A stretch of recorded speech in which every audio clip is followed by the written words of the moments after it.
back at our site.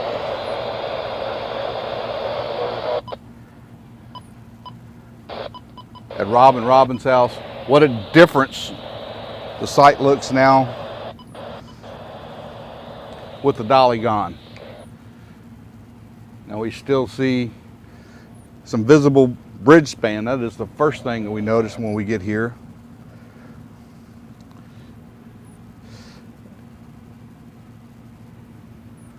That being the piece that's left in the water. You guys remember when they detonated that span off the ship. That's the remaining piece we're seeing there.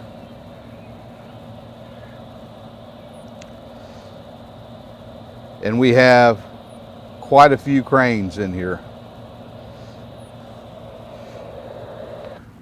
Thanks for joining us again. We are going to try to maintain a little bit of visual here at the site.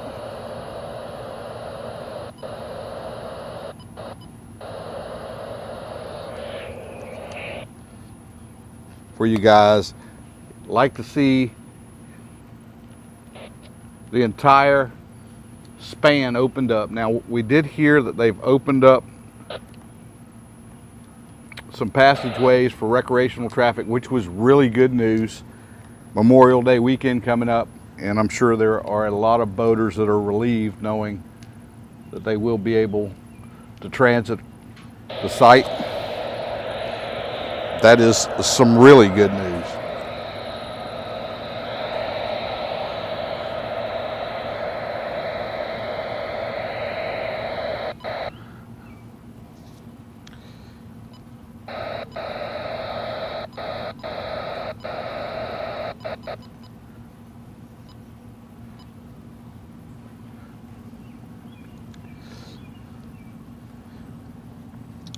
Now, I don't know if it is the final piece to be removed, but it's the visible piece to be removed.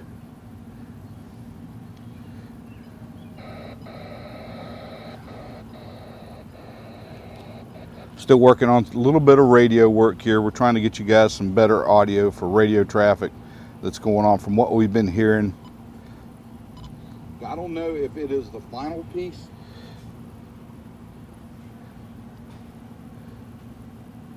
but radio traffic is really resuming.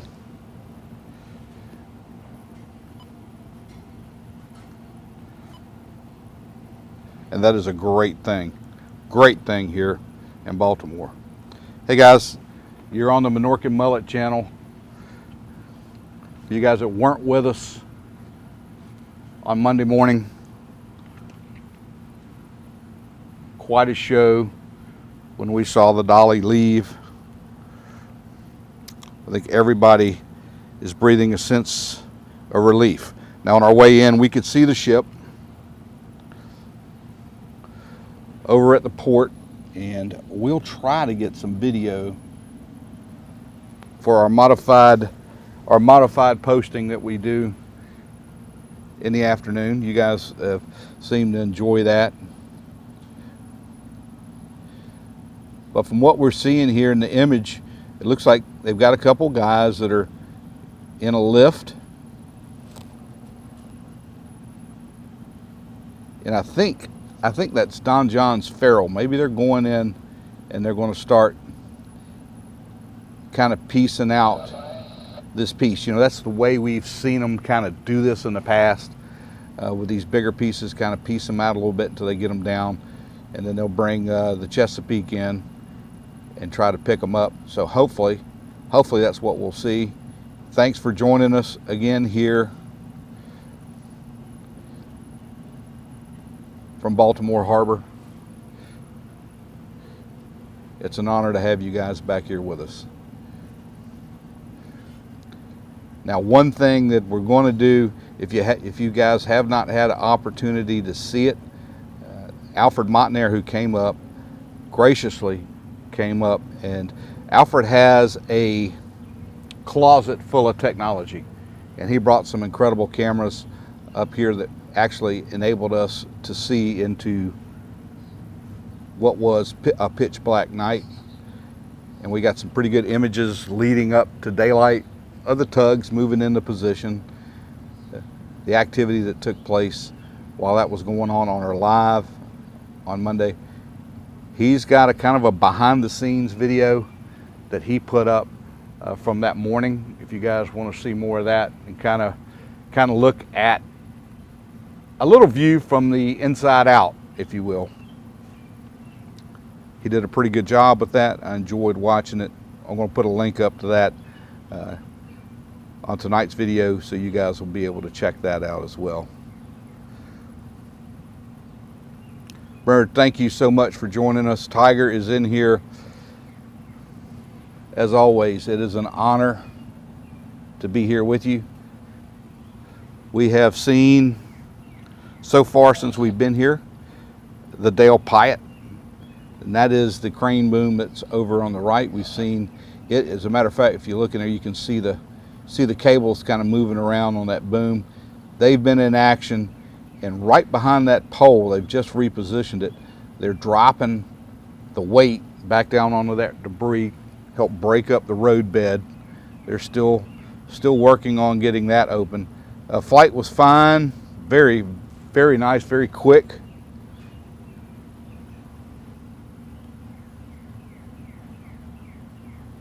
But there's still more to do. Give you guys a quick image of what's going out there, and even on the marine traffic app that we use, what a difference it makes not seeing the big blob of the dolly there in the image. But we can definitely see the assets that are there. We're going to come out and we're going to take a look back over and see if we can find the Chesapeake. And there she is. She's back over at the Trade Point area along with the Douglas J.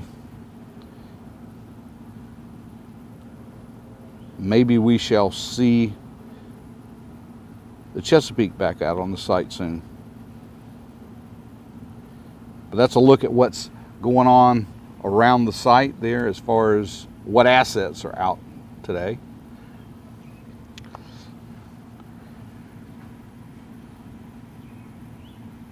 And it looks like crews are involved, back doing what they do. These guys, their job, even though the ship has been moved out, their job is not complete.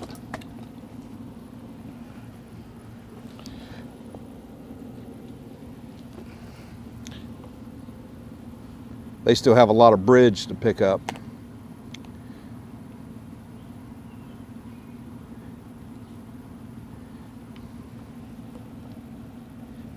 The good news, I guess the best news that we've gotten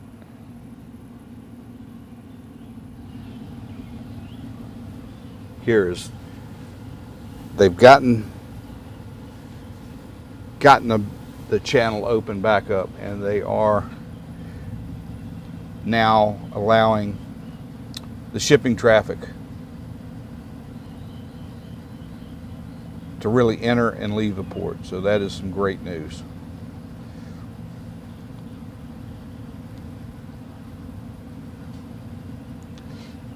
Hey Mark, thank you. If you enjoy watching this stuff, you'll probably enjoy watching the Golden Ray series from down in my neck of the woods when that car carrier capsized. That was a long process. That process was quite involved. Wow, 1,500 of you here in the live stream, guys. Thanks for joining us. And this is what we've got going on today. We're going to kind of scan around a little bit and show you a little bit of what's happening out here.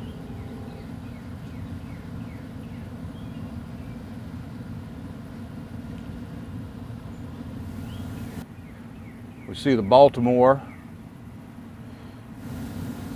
We have not seen a lot of activity over that way, but we're going to keep an eye on that.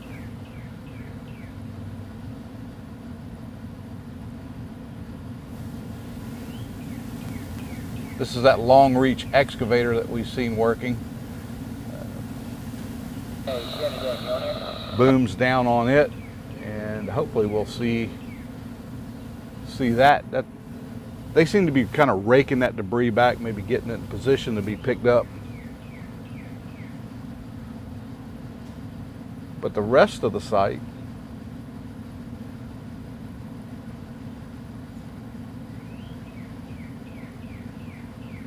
kind of empty. We know there's a lot going on, but this is where we've been watching the activity take place. I'm trying to lower this image here just a little bit for you guys.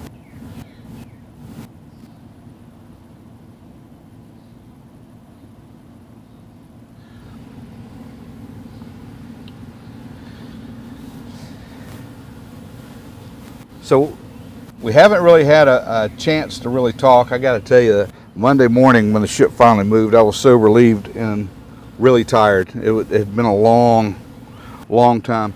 What did you guys think of the operation?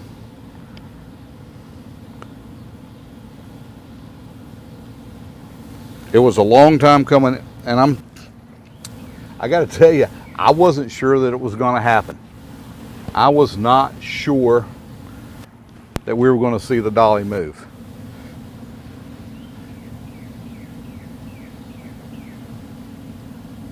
But I knew I wasn't going to go anywhere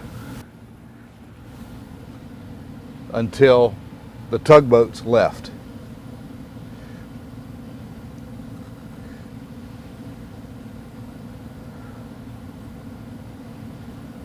Yeah, I was very surprised it actually happened, and yes, it was very smooth.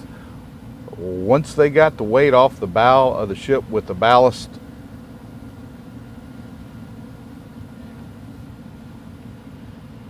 it cleaned right up, and the tugboats just pulled it right off.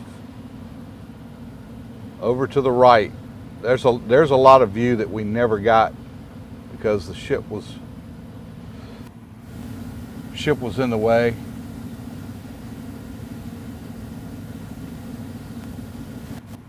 It's gone.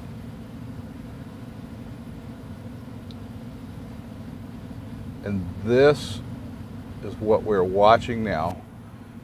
This area, obviously they still got that big piece of span there that is visible to get out, and then there is tons and tons of roadway debris that's still in the water.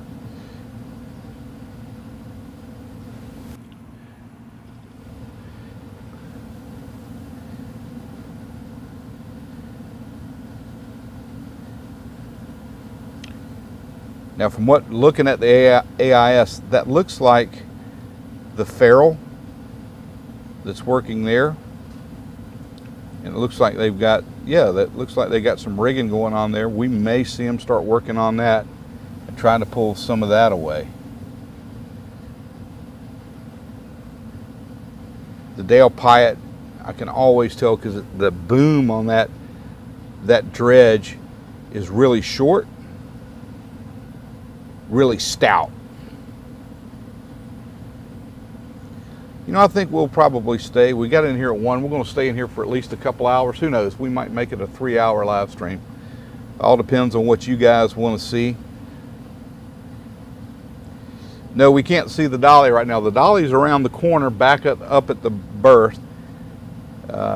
We're planning on stopping by there to try to get a little bit of video from that location on our way back out, and we'll have that, if we can get something, we'll have that on the video, the modified video that we put up later this afternoon.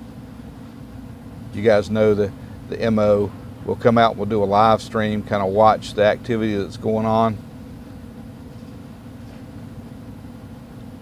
and then we'll do a modified video that we speed up. Doesn't take near as long to watch that action, and there is a lot of action to watch on that video, that 4K video we put up.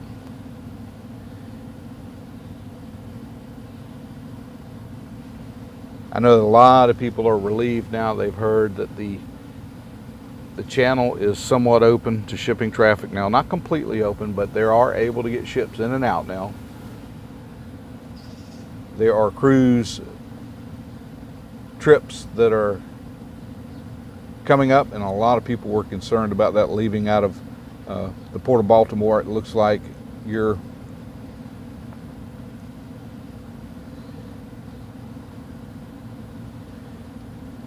they will make their trips unrestricted. I don't know, Tiger, let's take a look and see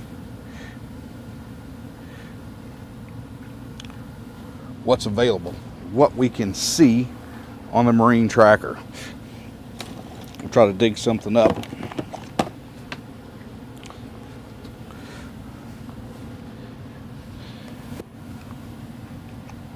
See what's out there. Thanks so much for joining us here today, guys, live from Baltimore. The Dolly no longer here, but still a lot of work to be done.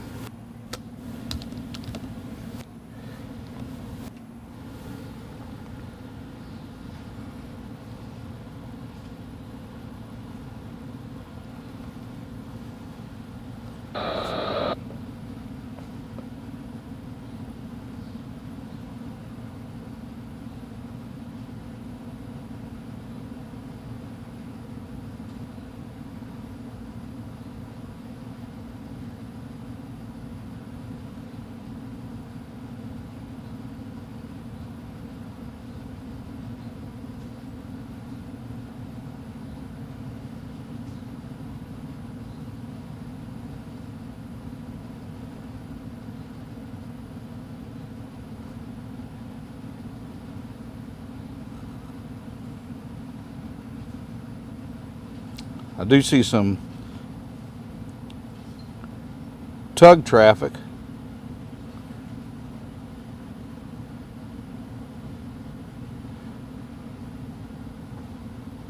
That's out and about.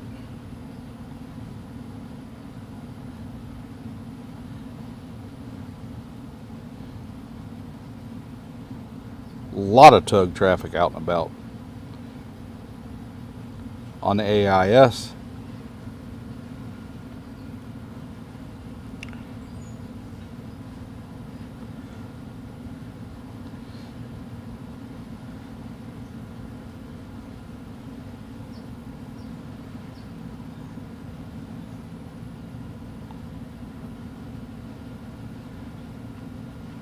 Glovis Sun, that's going to be a roll-on, roll-off ship. It looks like she is inbound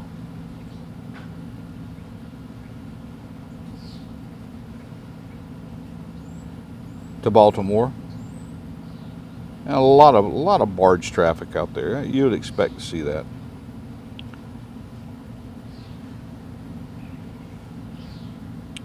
Definitely something to keep our eye on as we try to get through the day. But yeah, we do have some inbound ships. Hopefully we'll get some images of those coming by the site. Work continues.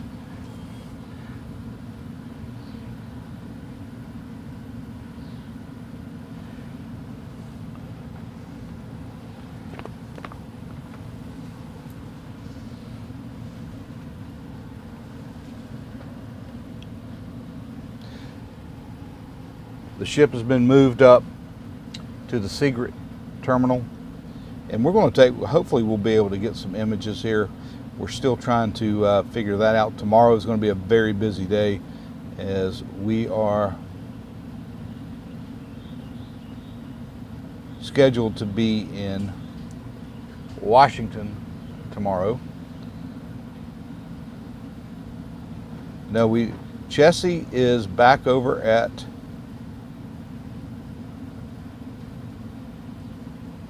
the Sparrows Point area. We just pulled it up on AIS and took a look at that area over there. We can see Chessie's over there. But I would think that the Chesapeake is going to be called on some more. Keep in mind there's still quite a bit of material. Right now we are watching crews on the left-hand side of your screen. That span that's still there, that span is what is left of the piece that was laying across the dolly that was detonated over a week ago. We saw that live here on the channel, and it looks like crews are in the process now. They've got some personnel in a man lift, and it looks like they may be getting involved with some slinging there, some rigging.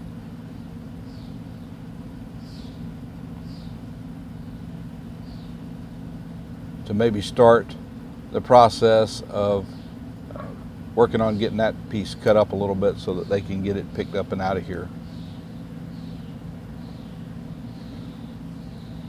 Good afternoon, everyone. I haven't heard a lot about the bridge. Now, locally, you do pick up on some bits and pieces of conversation when you're out. And I have heard people say or make mention that they're, I guess, an Italian firm that has submitted a bridge plan. Has anybody else here, let me know in the chat, has anybody else here heard anything about that? Don John is just rolling away, getting the rest of the debris out of here. I suppose that the next step will be the existing bridge spans. I don't see how they are going to incorporate those sections of the bridge that are still visible into a new bridge. Just the construction is completely different. It's going to be interesting to see.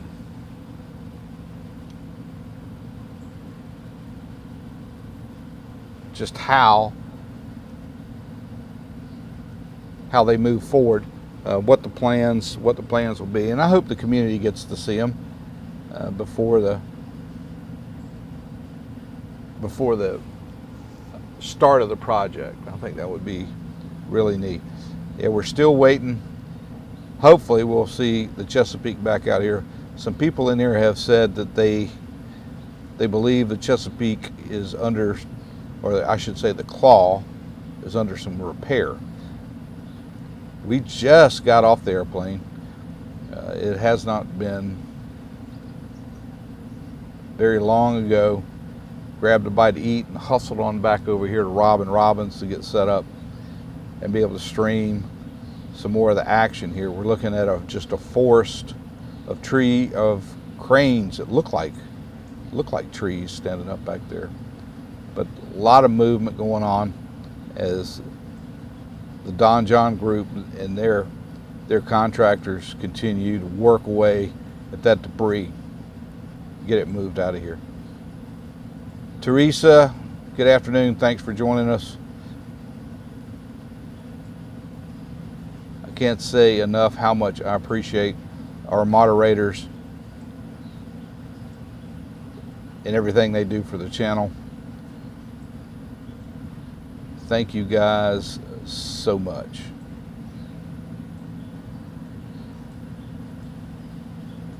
You know, when you look over at the boom on the right, that's the boom of the Dale Pyatt dredge, and you see the cables really jumping around on it. That's a hard working piece of equipment. And I know we have seen them lift some very large pieces of debris. I think we were out here watching one day, they picked up a steel beam that had to be close to 100 feet, maybe even longer. I don't know if you guys remember that, but they had old Edward Scissorhands on the barge with that hydraulic shear, cutting away some of the stuff that was hung up on it so that they could swing it over onto a debris barge.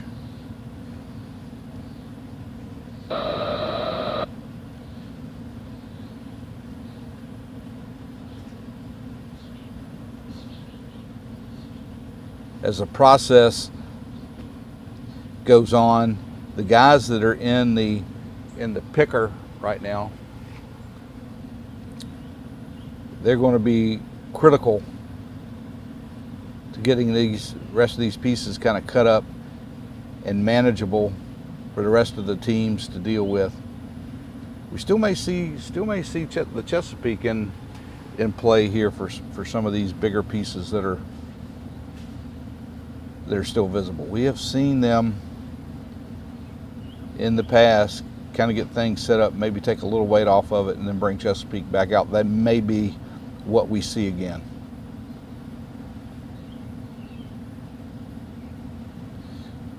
Michelle, I think you're so right. I think there's a great deal of sense of relief from the entire cruise boat industry here in Baltimore.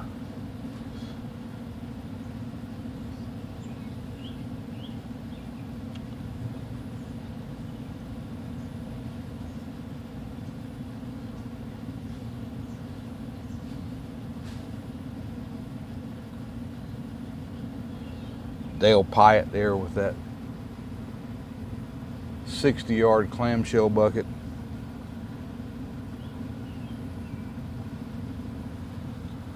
Back and forth, working the bottom. And then right behind that utility pole, there is a crane boom. We can't see it right now, but periodically we'll get a glimpse of it. That's the crane that's working that weight, picking the weight up and dropping it to break up that debris.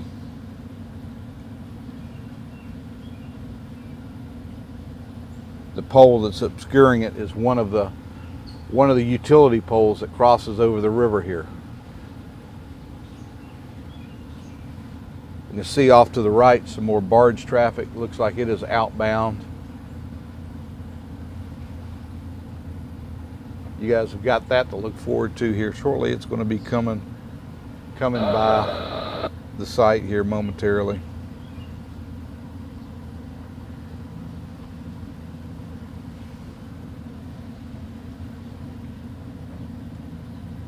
Art, thanks for joining us.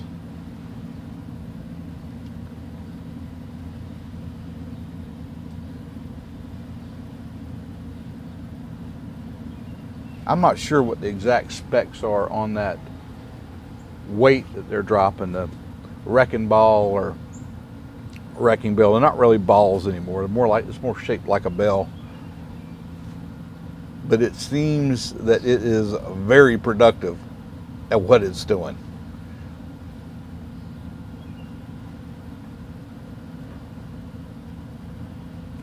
Yeah, we're going to get some opportunities to look at the dolly, as it's going to be here in Baltimore for a little while that process is ongoing up there. Hopefully the crew that was on there maybe gets the opportunity to get a crew change. I know that they're probably getting anxious to get back home to visit with their families. I'm sure it's been a very stressful time for them as well.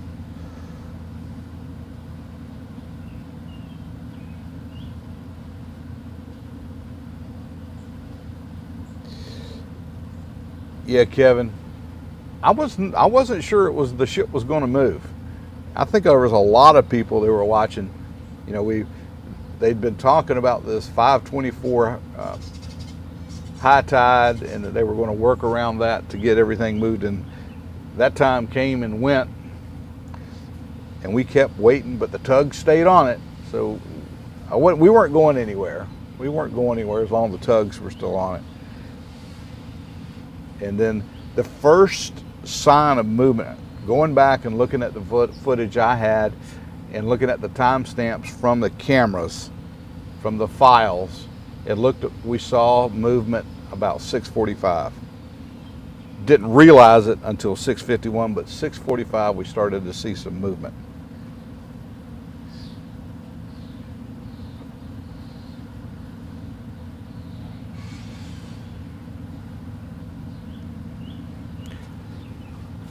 Thank you guys for joining us again. If you're just jumping in, we're back in Baltimore and we're watching the debris cleanup continuing in the channel. A lot of action going on here today.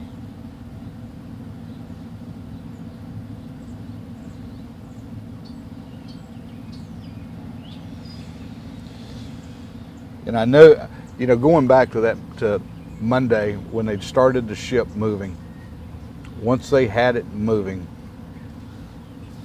they sounded a horn out there. And when I heard that horn blast, I knew that those guys were making headway, and the ship was coming off the pier. So that was really poignant too. And I know that when I went back and listened to it, you could hear it. I wanted to make sure that you guys could hear that blast when it happened live. And I thought that was a pretty neat moment.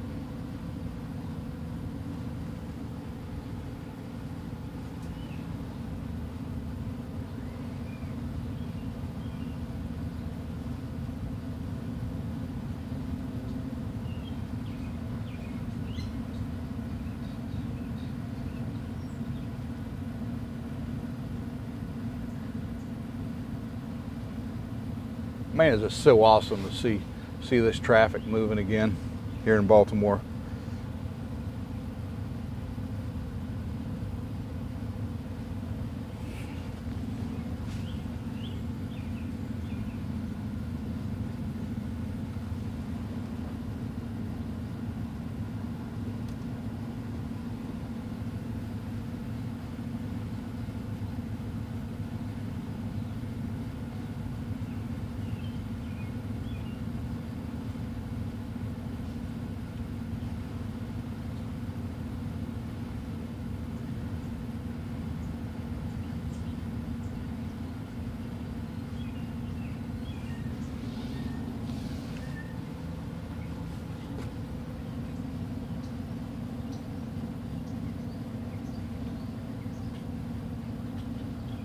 That Minorcan Navy is a good sight to see.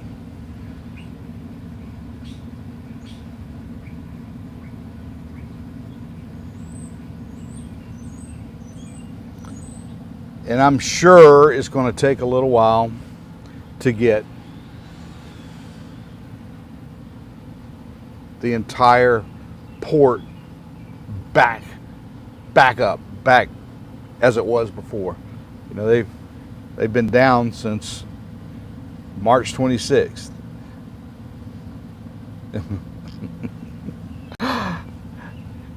Alfred, these birds are nonstop 24/7. It's springtime. Today it is springtime in Baltimore. And yeah. The birds are even excited to see the ships and the tugs moving again.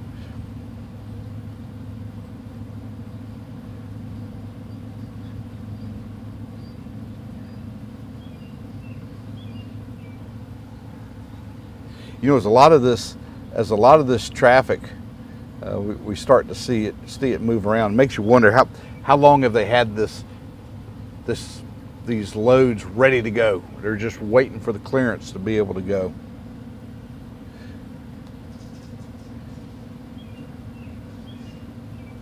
And not far behind the one that just passed, we're going to see another one. There is another tug that is getting ready to head by the site.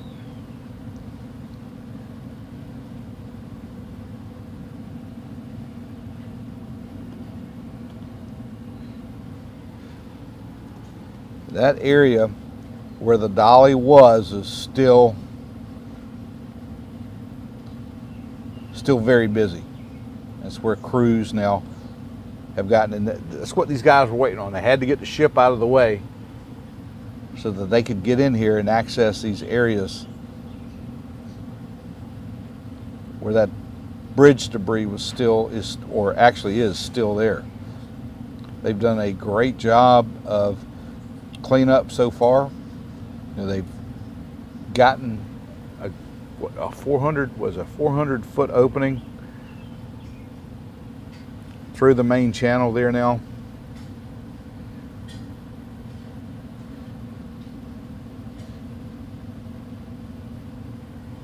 Crews working now to get the full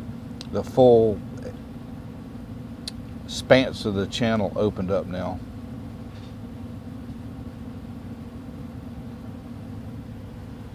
Now let's take a look. Raymond, thanks for joining us from Connecticut. Great to have you here.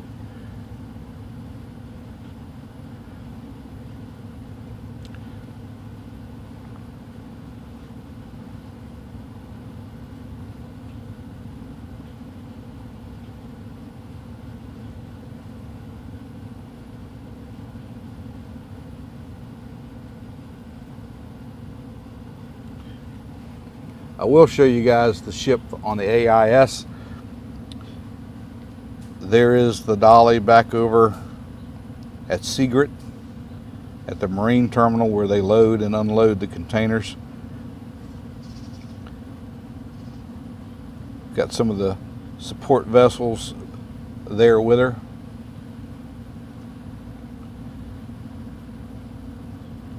Just so you guys can understand what it looks like there. That's it. It looks like there's another ship, the Atlantic Action 2.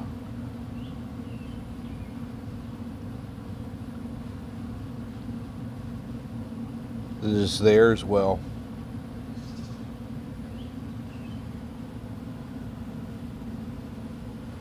Don't see the 533 there though.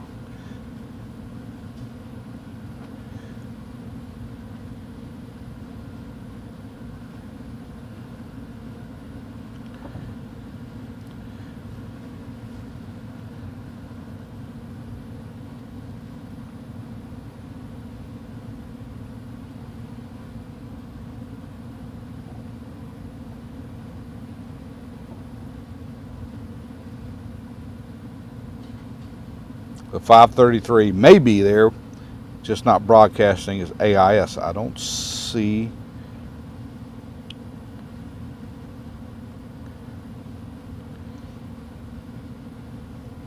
It, but we'll take a look and see if we can find it.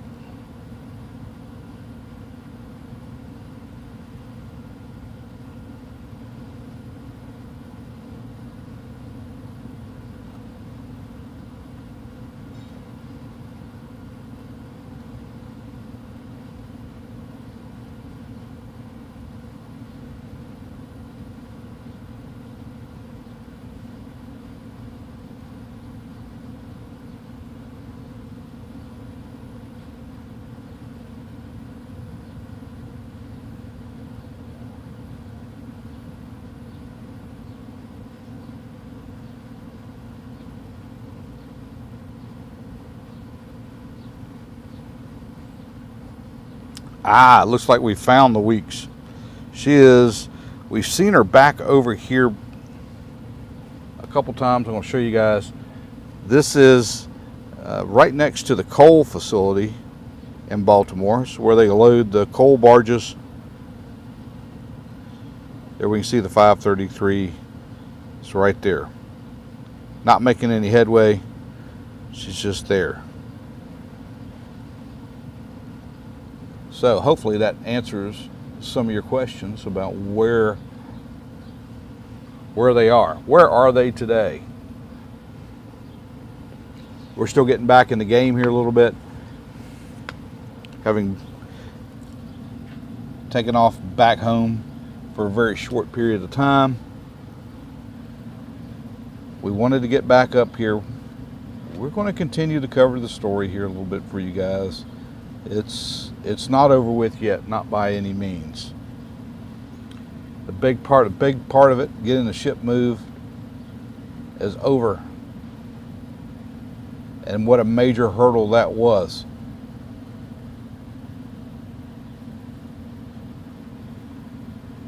More traffic, more tugs, more barge and tug traffic moving by the site.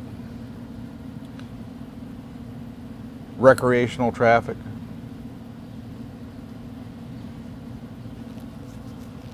Moving by the site.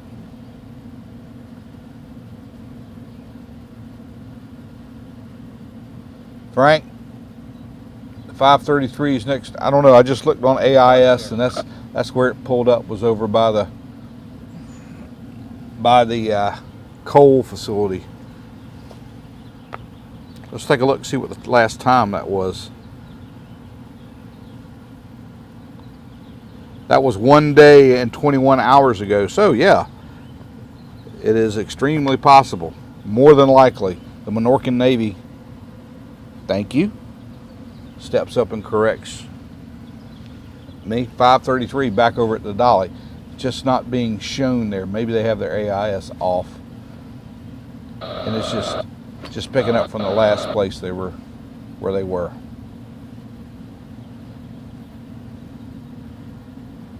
Gotcha. Thanks, Frank. Frank saying that 533 is visible over on the Streamtime Live site.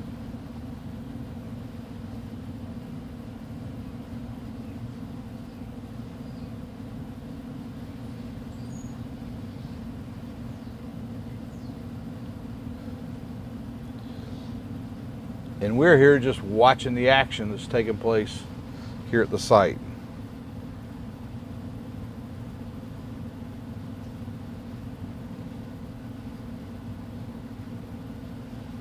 This is what we've got for you guys today.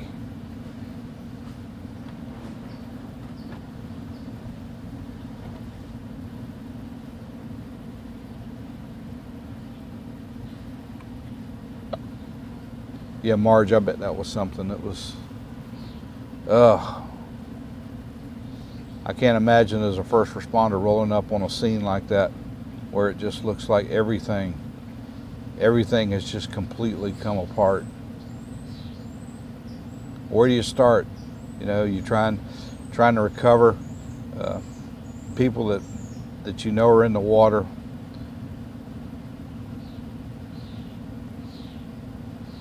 I'm sure a lot of those first responders that got there were a bit overwhelmed. Just can't imagine rolling up on a scene like that.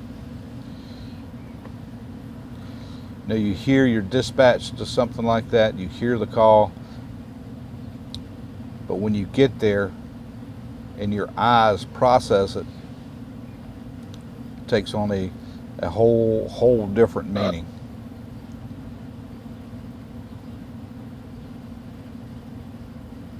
Because we haven't seen Gus out at the site from what we can see on the AIS, but again, the AIS has been telling stories to us a little bit.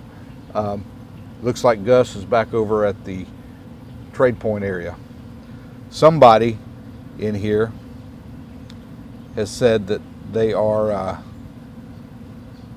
doing some work on Gus. Thanks, Wayne.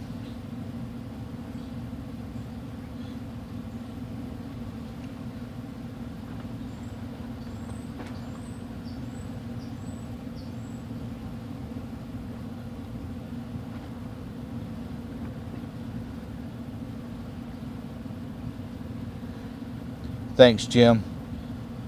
Jim saying that over on Streamtime, the dolly is visible over on their cam, but they haven't moved any containers. We'll try to grab you guys a little bit of that view on our way out and hopefully have that up on today's posting of the modified view from our fixed camera. Our 4K camera doing its thing. And getting you guys some pretty terrific video. Crew's still up in the man lift. Over on that span that's still visible.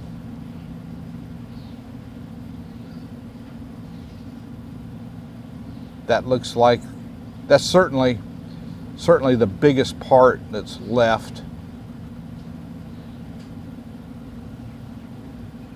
that is on top of the water, that piece right there. And we know that they're still working on roadbed material that's down underneath the water, but that looks like the last part of it that is visible from our point of view. They still may have some. Let's try to pan over this way just a little bit and take a look. You guys see that right in that area there just to the left of that support pier? Now I don't know if that is what is remaining of bridge or if that is these. They had some wood structure kind of around the base of this ship, and I don't know if that's part of the support system for that or whether that is actual span. Looks like it could be part of the bridge.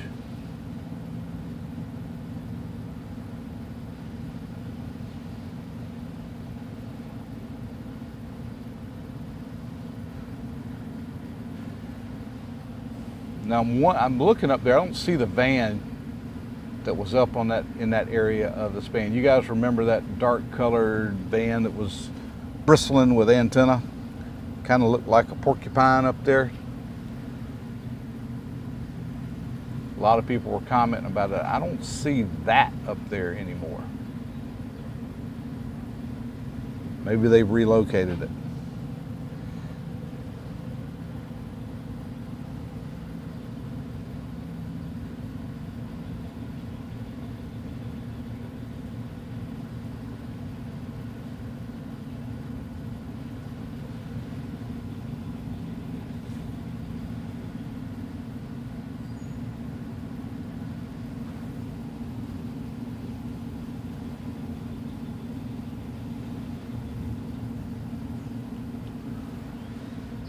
A lot of action going on back here. We see crane rotating. Looks like they've got some additional rigging material, some cables up on the hook, on the auxiliary hook.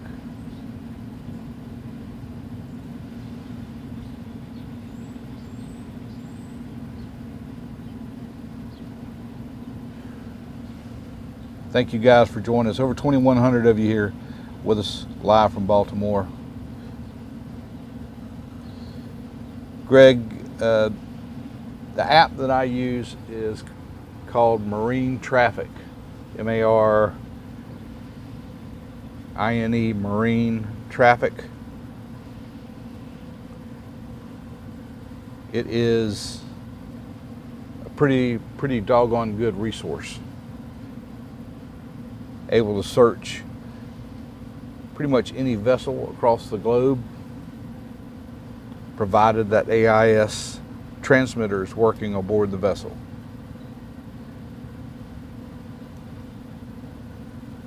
Erla, thank you for joining us from East Tennessee. You guys were back watching. Some of the action where crews continue to work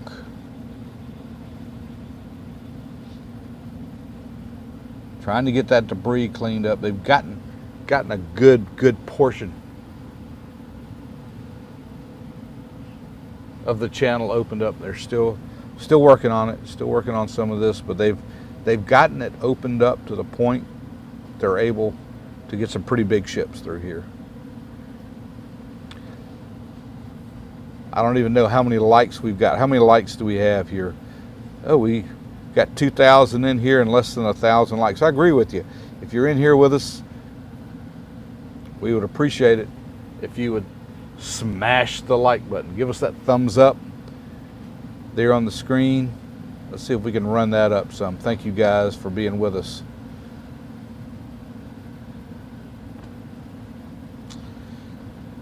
I haven't heard about if the crew has departed the ship. I would expect that being back at the port, if it's at all possible to make a crew change, they will do that. That's probably a good time to do it.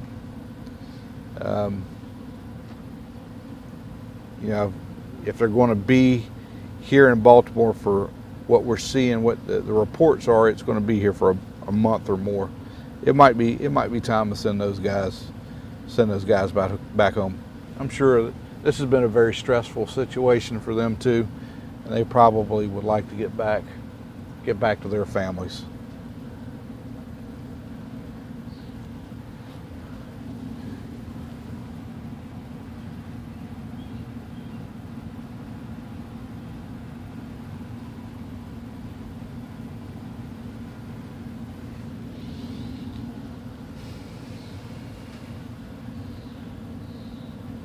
Yeah, I saw that 400 feet of it has been opened up. What an amazing feat. I would almost say, you could almost say that's open. I'm sure that the Don John group says, nope, we want to see that full channel opened up. They're working away, you guys, but it is opened. You know, the original deadline made by Unified Command was that they would hope to have that channel opened up by the end of May. They've met that. They've met the criteria for the April deadline, the end of April, and now the end of May deadline has been met as well. Awesome job.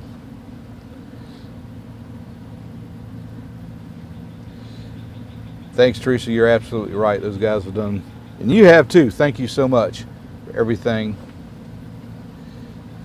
From what I heard, Carmen, they've got the depth of this channel in that area down to like 48 feet. So yeah, there might be a little bit more to get out of there, but I would think, except for the biggest ships, the ships with the heaviest draft requirements, those guys are going to be able to get through there pretty easy. Thank you, Jay.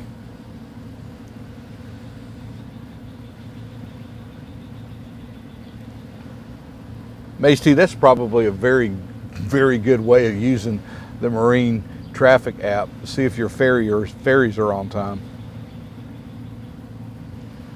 That's clever. Good for you.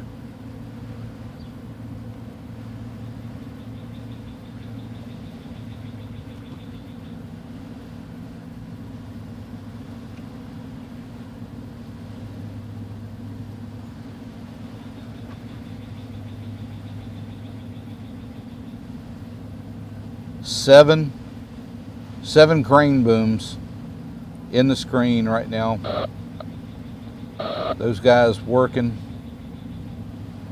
A lot of activity going on in that area of the span that's still visible towards the left-hand side of the screen. That's pretty good, Walt. This is the place to see crane activity. Thanks for joining us here. 2,200 of you, a little more than 2,200 of you with us.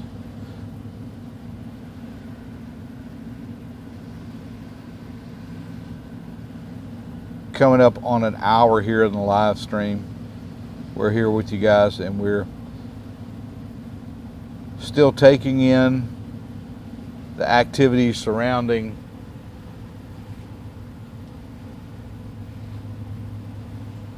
the collapse of the Francis Scott Key Bridge when the dolly struck it. The dolly's been pulled out. I'm sure most everyone here in at least this live stream knows that, because hopefully you guys were here with us when the ship was pulled back this past Monday morning.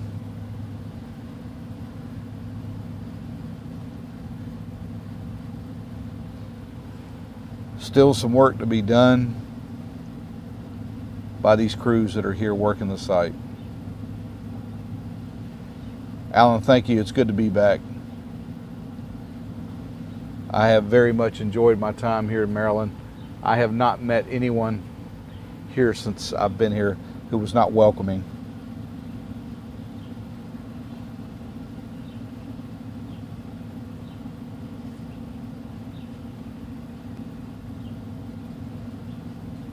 Thanks, Jay. Appreciate that.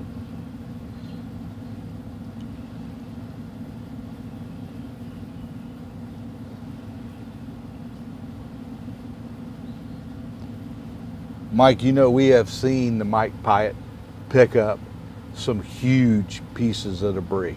I mean, wow. That is a very valuable asset. What that dredge barge is able to do out here is very, very impressive. Oh, Lenny and Stan coming aboard. We salute you, new captains and the membership. Thank you guys so much.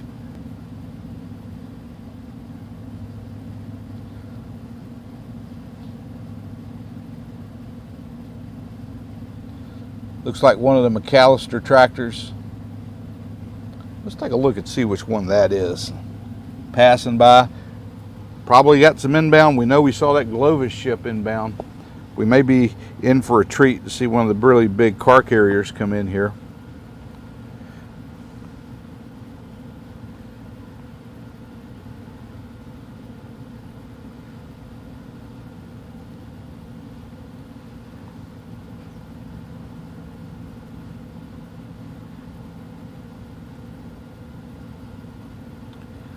Yeah, that's the Bridget McAllister going by the site now.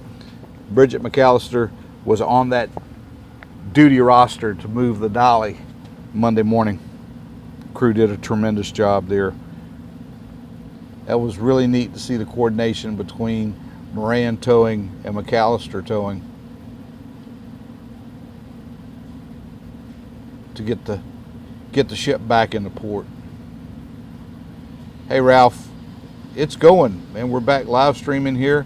We've got 2,100 folks in here with us, and we are having a pretty good day watching crews work in that area of the span that is still visible. Now that's the same span that they use those demolition charges to break up and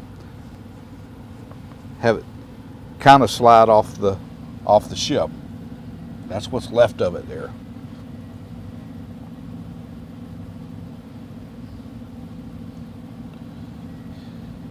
Mark, I know that they had, if you went on the Key Bridge collapse site, there was some relief available to the people who are directly impacted by the bridge collapse. And I think that certainly included the group of longshoremen necessary to get this cargo loaded and unloaded here in the port. You know, no fault of their own, for sure, and they really took a blow. There was some relief there. I did notice that they had a section. I didn't go in it to explore it, but I saw that the section was there in the menu of the website for the Key Bridge response.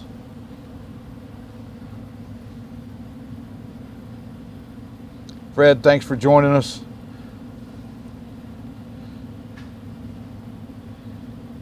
If you're just now joining us and you haven't done it yet, we'd appreciate you guys hitting the thumbs up for us. Give us a like. And also, if you guys have not come on board with the Minorcan Navy by subscribing to the channel, not going to cost you a thing to do that. Go ahead and click on that subscribe link for us. Make sure that notification bell is checked to all so that when we do go live from the site, you guys are notified and can find us pretty quick.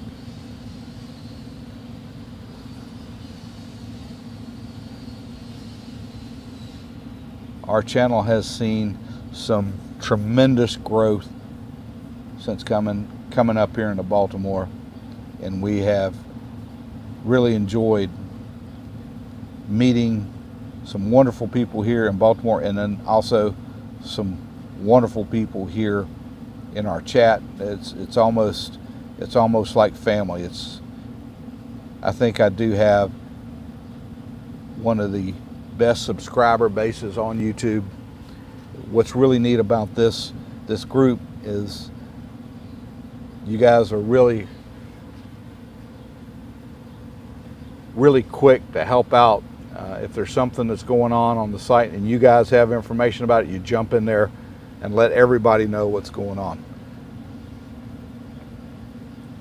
Internet, thank you. Yes, see, it's awesome. We got folks who've been in here from the very, very early days of the channel when we were covering the Golden Ray, and then we have met so many wonderful people joining us.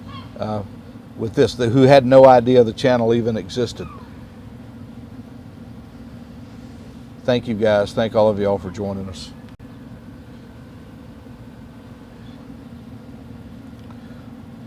We're hoping we'll see some action that's going on, and we might not. All the stuff we're seeing down here around that bridge span, all this may be preliminary work for something that happens later on, maybe tomorrow.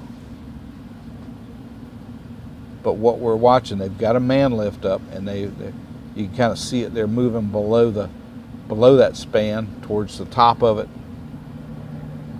They've been working over there. We've seen the crane Farrell, one of Don John's crane, moving equipment up there, some rigging up there into place.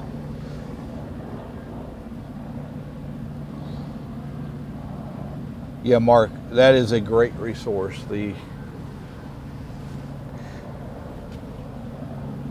Marine Traffic app is something that we have utilized a lot here on the channel, and it's really neat to be able to have it.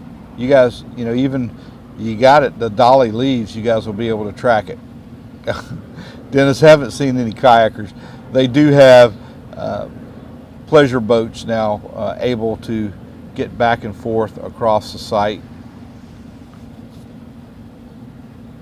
We've seen quite a bit of that traffic going both in and out.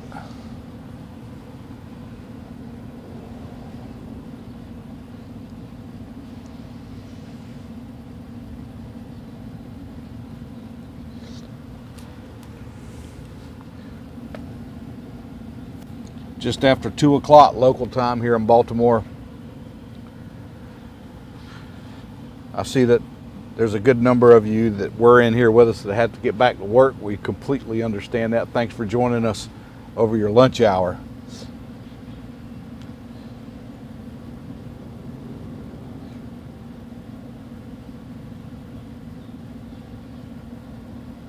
Dr. Macagliano has been a friend of the channel going back to my Golden Ray days.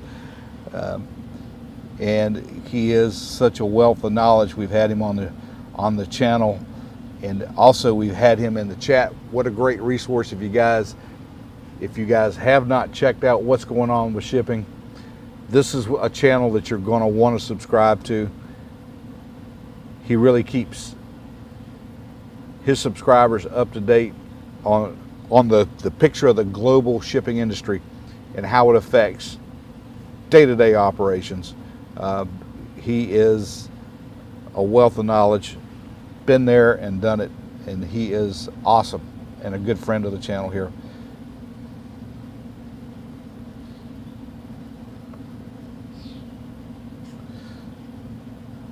Marge, you know, I don't know. I've got that video in the 4K on longer stuff, and I suppose I could do that. It just seems that so many people just enjoy being able to take a look at that 4K footage and see everything that we have been talking about on the live stream in about anywhere from 9 to about 13 minutes. And what's really neat about the 4K is you're able to pick up so many more details from watching that. So I think the format right now really works good with people joining us here for our live stream, and then able to kind of go back and recap on the modified 4K that we put up in the evening.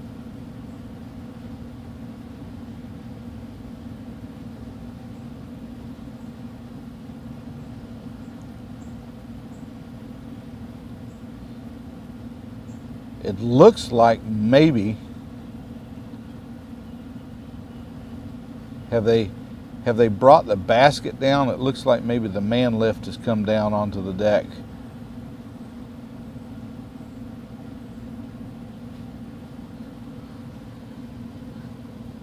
Main Girl, good afternoon. Thank you for joining us here today.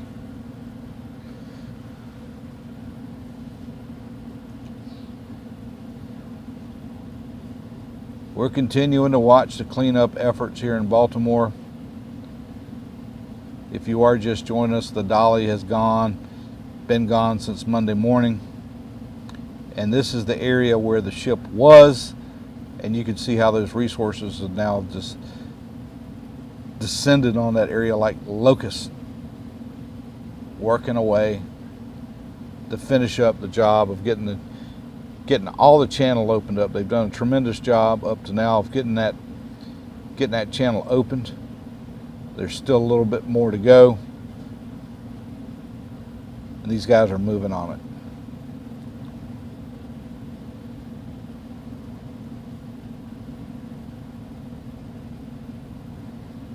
I would say progress has taken on a new meaning of efficiency with the ship. The equipment's able to access the area so much easier now with the ship gone.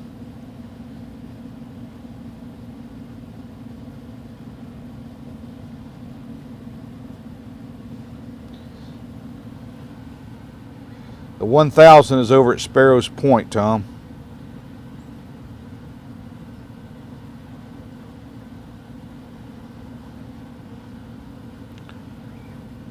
Some in here had reported that maybe they had to do some work on Gus or on that claw.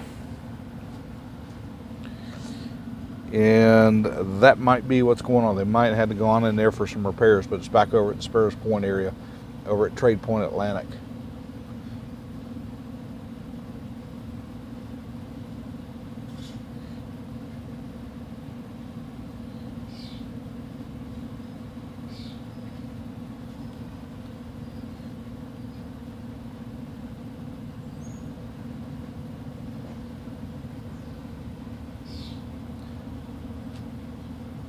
Donald, I've heard that there's an Italian firm that's either come up with a plan or interested in submitting something. I really have not had the opportunity to follow any of the future bridge plans.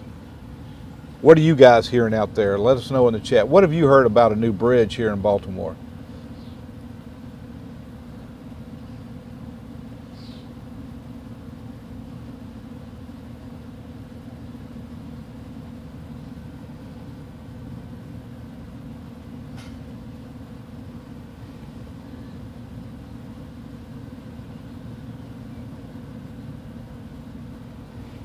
Thanks, Grandma.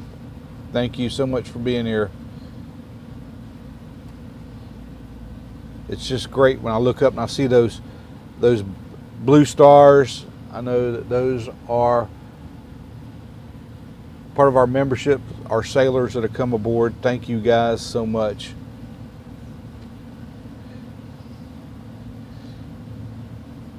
Yeah, Jake, that's all I've seen, really. I don't know that I haven't seen, I don't know that anything has been officially presented, if you will, for the powers that be to take a look at it, but I'm not saying that hasn't happened yet.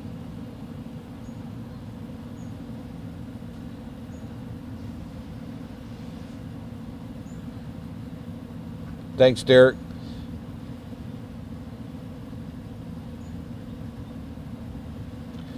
Golden, have you seen any renderings of what that bridge is going to look like? I'd be very curious if they are out there. I agree, Doris. The workers that died, the six guys that perished as a result of the accident. You know, we made the trip up to Fort Armistead, the entrance there where the memorial was put into place, and spent some time up there. And I got to tell you guys, in my book, those guys are heroes. Had they not been there, had those guys not been on location on the bridge when it happened, the Maryland Transportation Authority, their police officers would not have been in position to shut the bridge down like they did.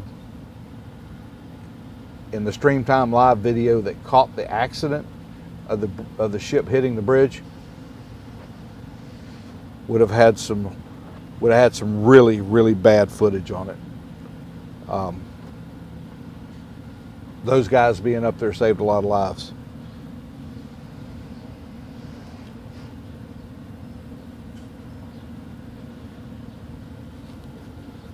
Samuel says no requests for bids have gone out. Yeah, I get that. I get that, but I'm wondering if anybody's, like any of these firms that are designing these bridges, have put anything out that say, hey, look at what we've kind of kicked around and designed. That's what I'm looking for. So if anybody's seen anything that looks like that. I know there are a lot of examples. The cable suspension bridges seem to be the way to go now. It seems to be the most economical and efficient way of building a modern bridge.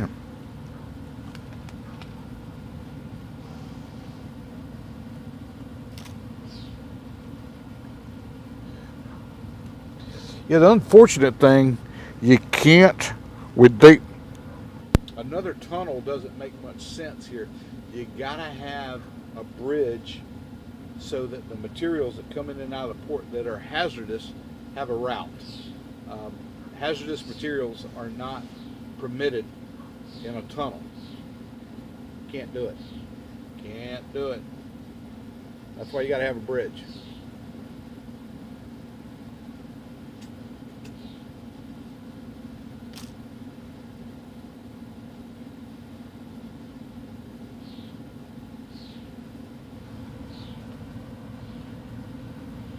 Oh, Tina, yeah, that makes sense.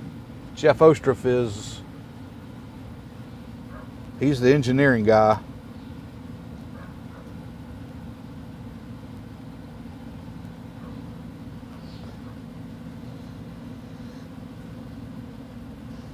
That would make sense that he would have some images up.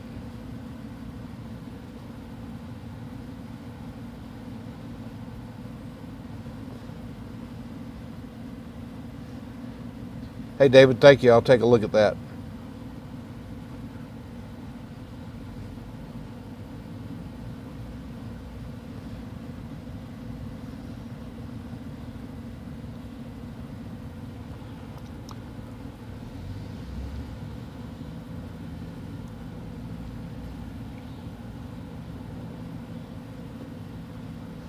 Well, thanks, John. I'll have to look at that channel, Practical Engineering.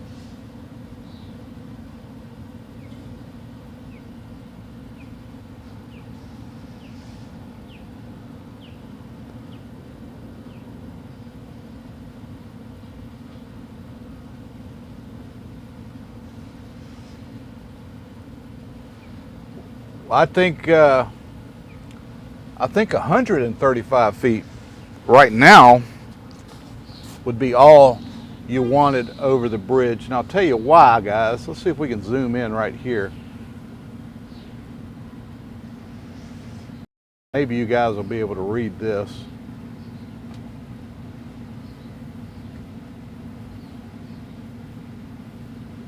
Are you guys able to read that? Is the image clear enough for you guys to read that on the big screen? I think that's 135 foot of clearance that they have for the power lines here.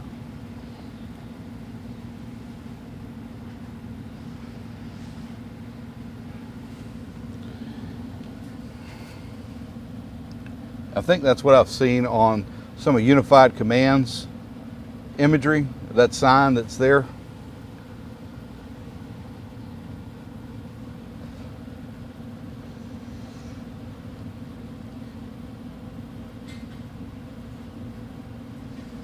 Hey, Mr. Fallout, doing great back in Baltimore. Geez, that almost looks like the Pharaoh has a piece of chain. I mean, a significant piece of chain now.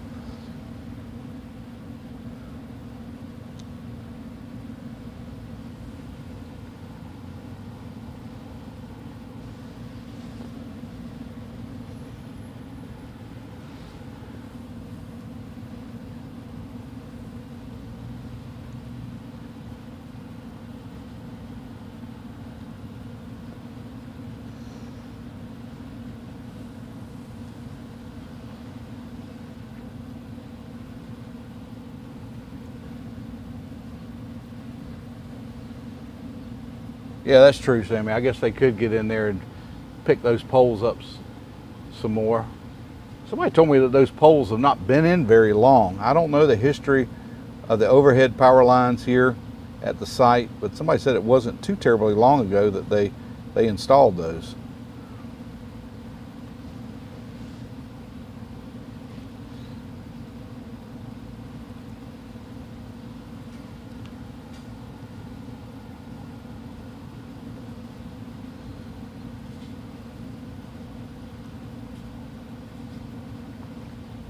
Well, you know, the guidelines, the rules for bridge construction have changed since 1980. I believe that incident down there in Tampa Bay at St. Pete's, when the Skyway Bridge fell. The old Skyway was involved in a bridge strike, and they kind of changed the regs there on bridge construction with additional protection around the piers. So expect to see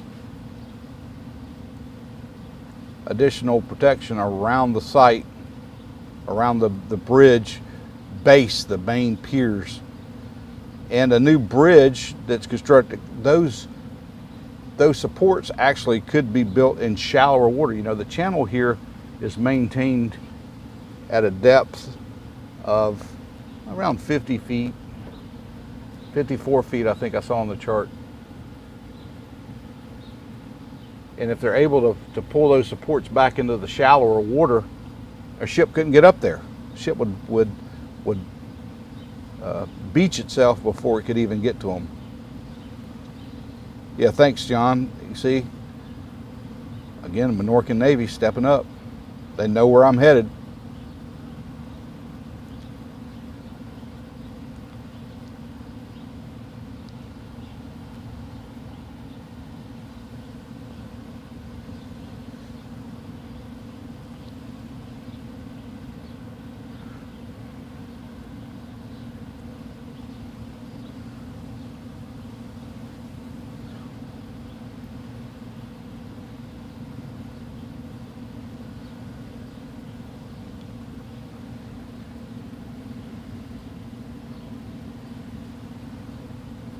Everybody working away out here today. Let's try to zoom out just a little bit more so we can get some more of the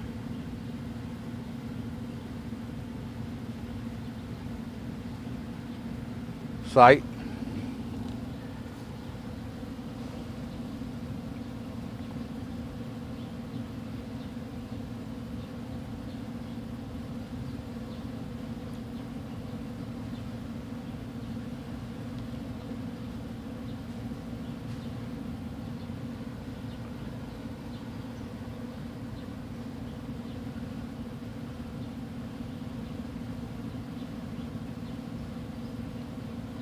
Glovis Sun, we saw it earlier on the tracker. It's inbound.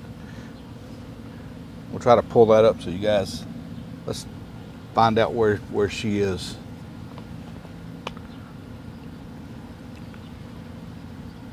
We may see that ship come by if it doesn't go over to Sparrows Point.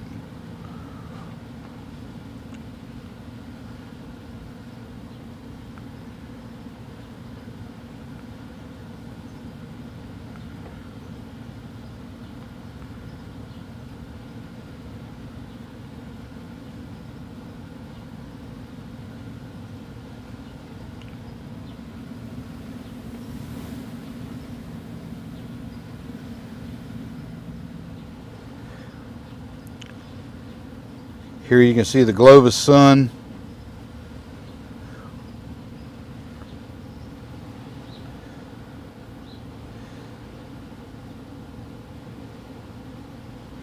She is inbound.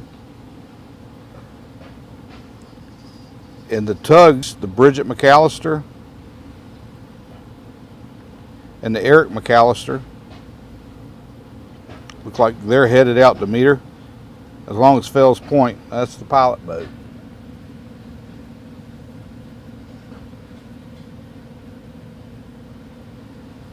Now, I still think we still got some loose ends to tie up here in Baltimore. I didn't want to leave you guys without trying to get a little bit more of the story together here from the process of bringing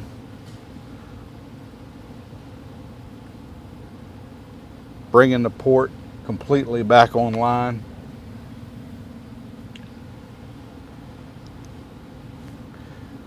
You guys that are in here, thanks for joining us. 2,000 of you here with us in the live.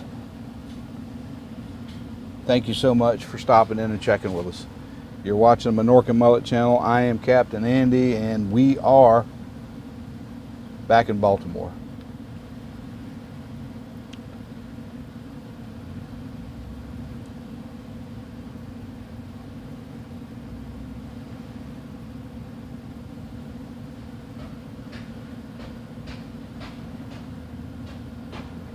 Thank you, Tina.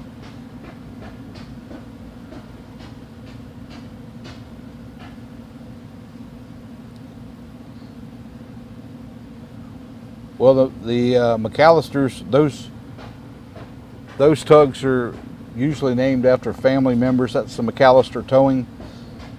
Moran is the same way. A lot of their tugs are named after family members.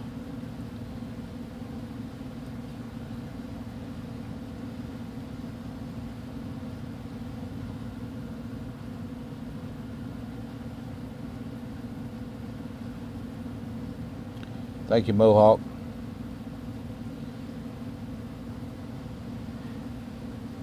We'll try to go live tomorrow for a short period. It'll be an earlier live stream.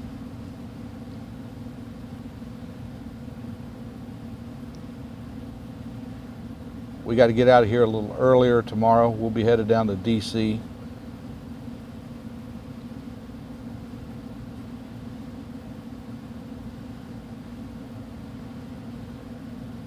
Kelly, from everything I've heard from folks, they say the Dolly is repairable, and that ship can and probably will see service again after they make repairs to it.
Golden, thank you for joining us from Singapore. I know what it's like to have a late night. Our live stream leading up to the Dolly being pulled back our night started here at the site about midnight, so we could be live with you guys by 2 a.m.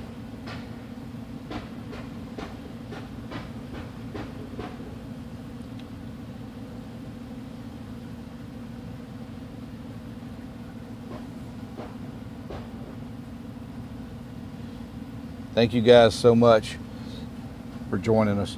If you're in here and haven't done it yet, consider hitting the like button for us.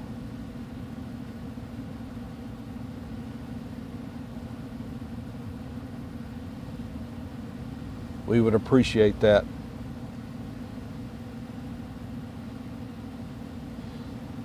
Thank you. Thank you, guys.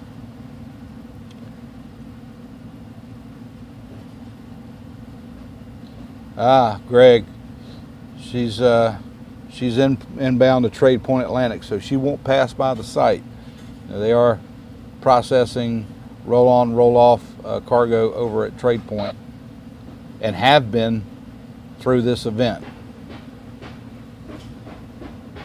Gorilla, thank you for joining us.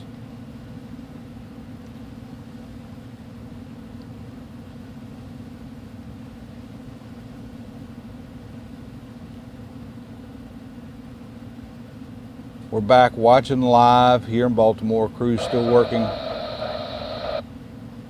on some of that debris.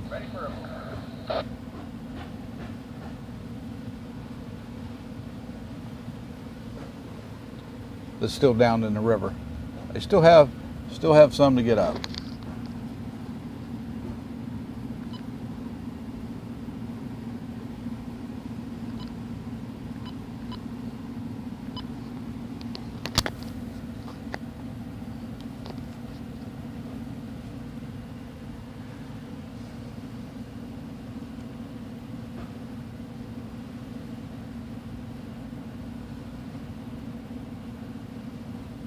Again, we'll try to stop by and at least get you guys some imagery of the dolly, so you guys can understand its position there up at Secret.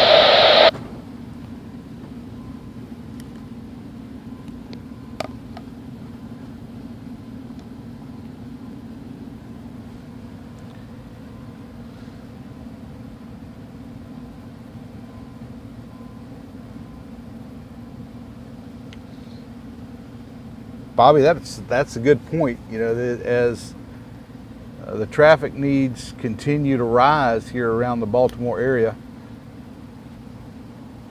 it'd be probably a great time to increase that by adding some more lanes. Thanks, Timmy. 6 lanes. See, there you go.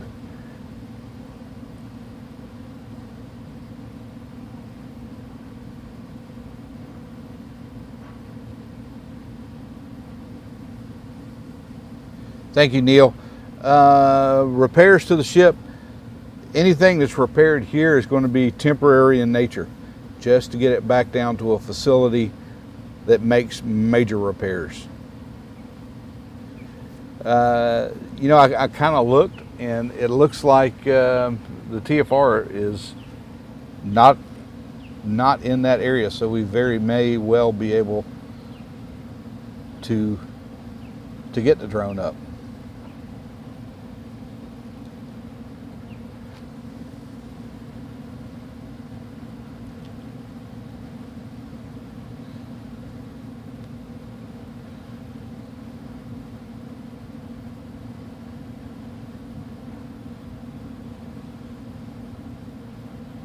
Thank you, cool man. It's good to be back. We're watching crews still working on some of that debris that's visible. We see they've got a man lift and they got personnel in there. And we've seen them moving some rigging material back over in that area.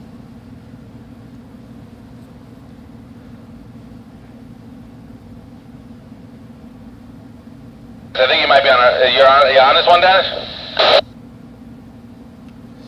Yeah, Brian, I hope to be back on the water. We still got the boat up. Still got the boat here in Baltimore. And that's where I am in my element. So yeah, I'm hoping to get back on the water and be able to get you guys some better images of the ship.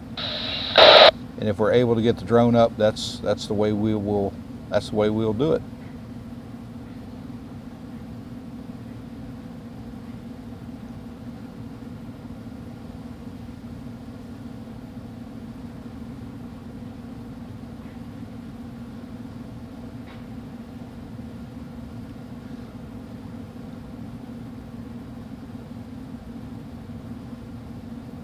The really good news for a lot of these local boaters here is that they have access now past the site.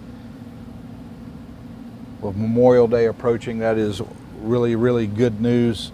You know, a lot of people will be looking forward to being able to get out and enjoying the water on their boats, and it looks, from what we're hearing, that is no longer a problem.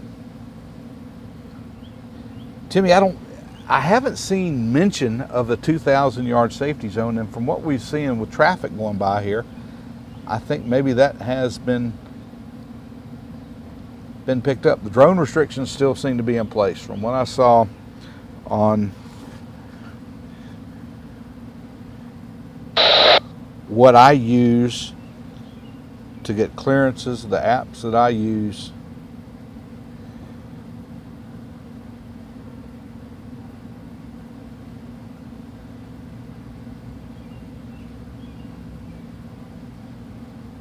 the temporary flight restriction was still in place.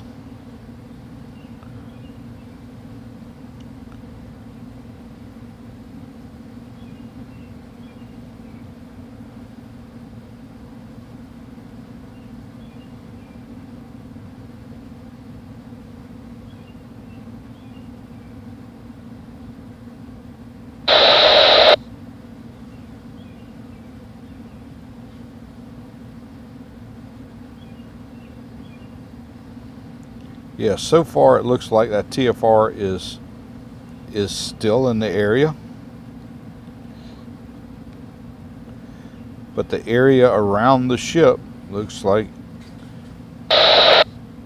it's clear.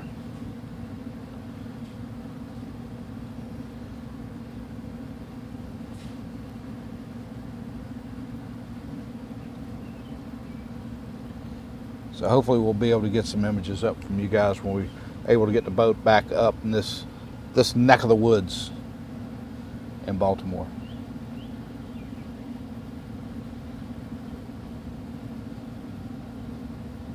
Dale, thank you.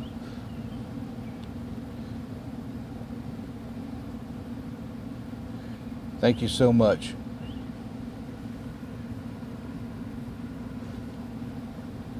Live stream here now. We've been up and rolling now for about an hour and a half. Just after 2:30 local time here in Baltimore.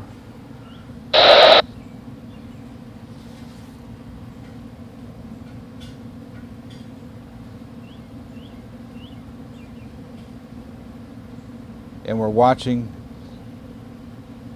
It looks like crews are still engaged and working on the debris. We can see a man lift up where it looks like crews are still working that area.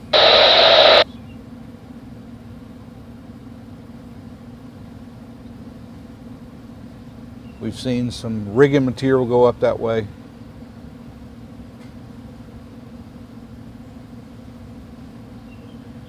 Yeah, James, unless my app is just dragging, it's still visible here on mine, and I'm unable to release from this area.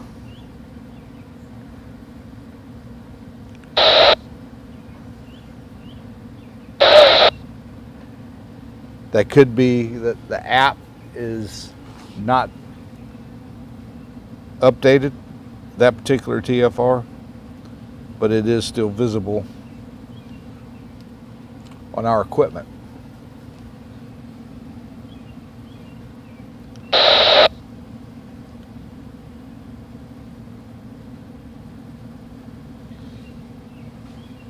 Ken, you're saying they still got to note them here? So, okay.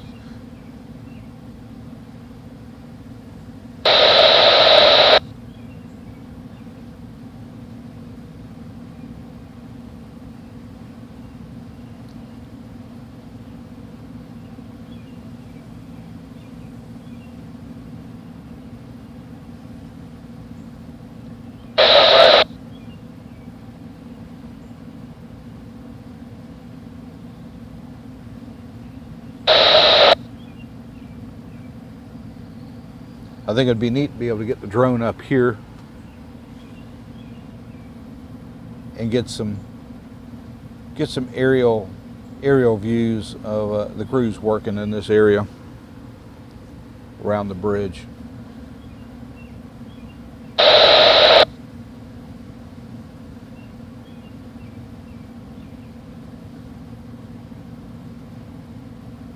Yeah, from what I've heard, the Dolly has suffered a previous incident not long after she was launched.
I will say this, it's springtime in Maryland. Weather today is very pleasant.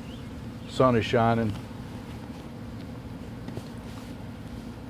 We've had some, since we've been up here, we've had some raw days out here. Today is a very pleasant day.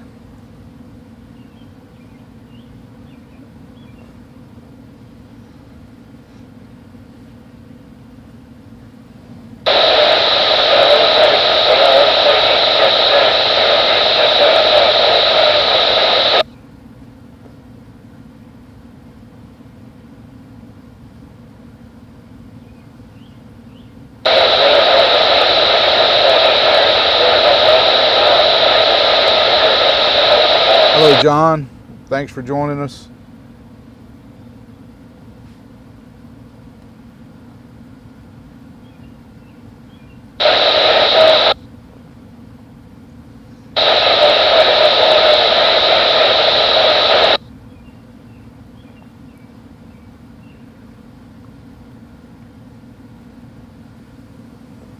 You know, right after the Dolly hit the Francis Scott Key Bridge, there was a lot of news that came out about different ships losing power. We haven't been hearing about that lately, but it is an occurrence that happens.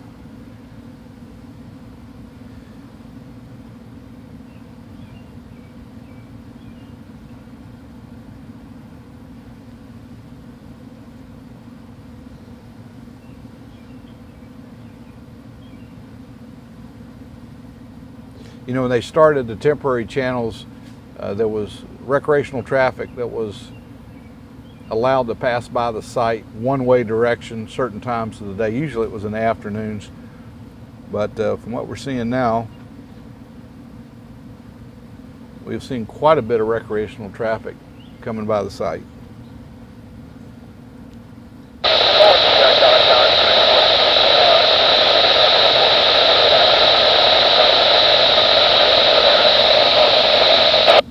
Yeah, go ahead. This is Oyster Bay. I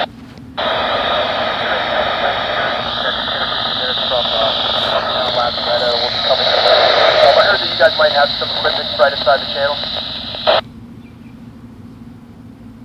Yeah,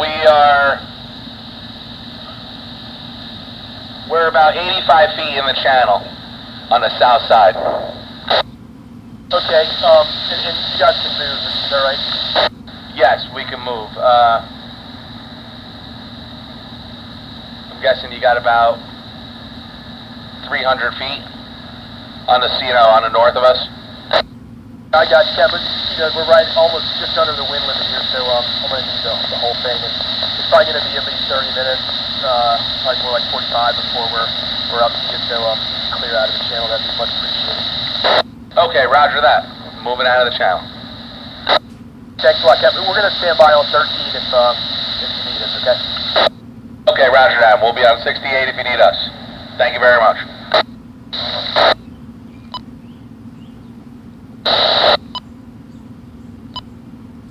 Well, it sounds like they got some inbound traffic that needs some room.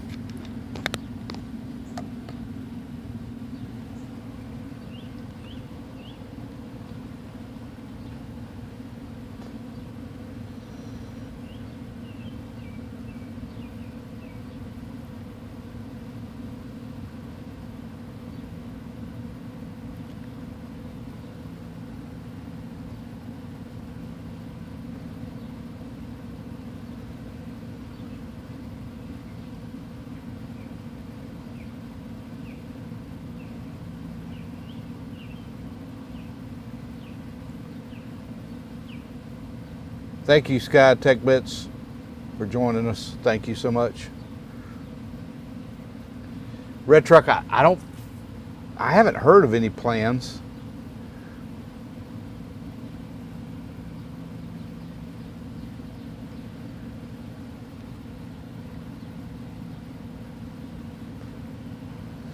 Yeah, I'm not sure where the Glovis Sun is inbound. Somebody said they thought it was going over to Trade Point Atlantic. If it does, it won't be here. But from what we heard from that traffic, somebody is inbound to the site.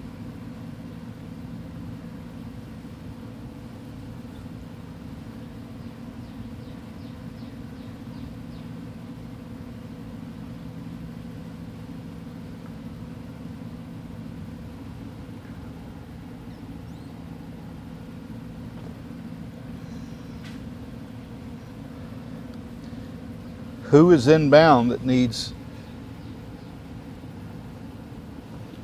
a good bit of clearance? There's got to be something of substantial size coming in. Let's take a look. Bay, Carol.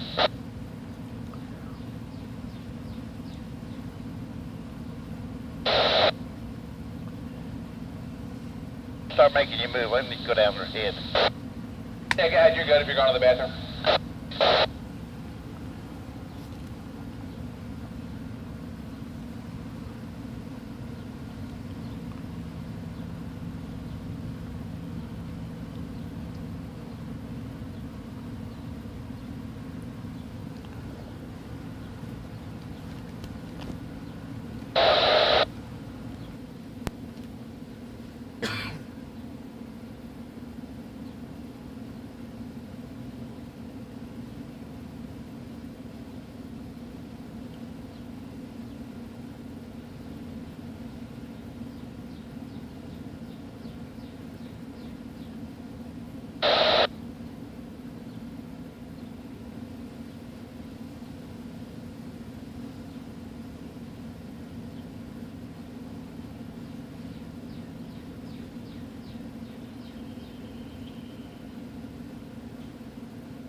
We'll keep looking. The only thing we really see that's out there right now is the Glovis Sun.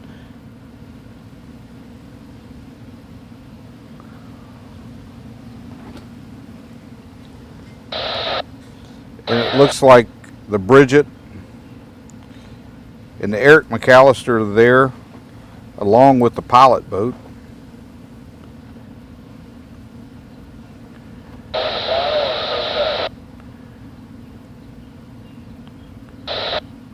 We don't see anything else moving in the area.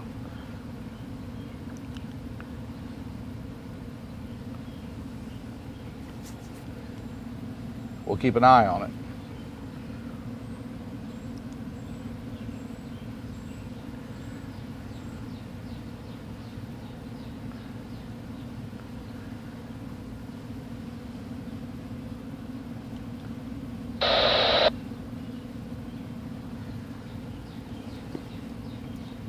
Cindy, I'm not sure what's going on with the cargo on the ship. That is a great question for Dr. Macagliano. There's aspects of ship salvage that are different from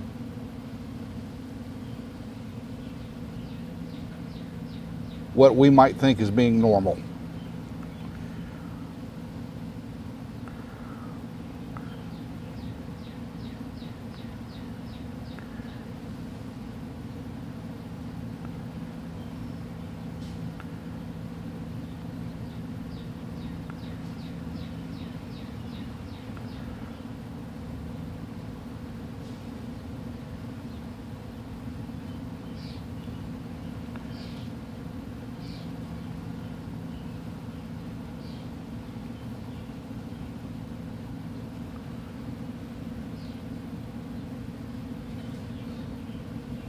No, there's not a camera on the cloth, but usually those guys are assisted with sonar to help them understand where that debris is.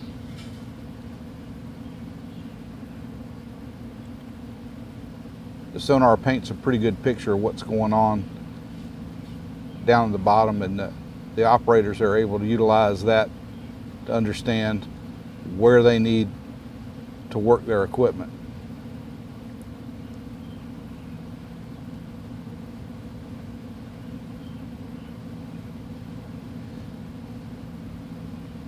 Yeah, today's our first day back in Baltimore. The boat's still here, so we'll look at trying to get it out. Tomorrow's going to be a busy day for me. You think we'll be able to get the whole that's a possibility for tomorrow, but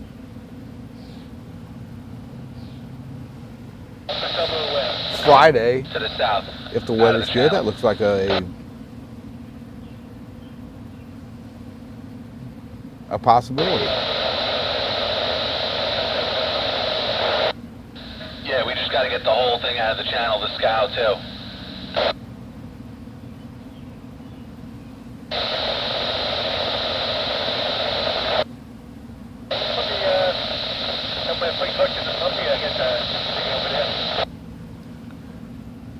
Okay, that's what I'm saying. You think we got to back up, or you think we'll be able to get out of the channel with the scow there, with the bridge? We got to back up. You got to get a boat. Bring it back in and press over. Okay, roger that.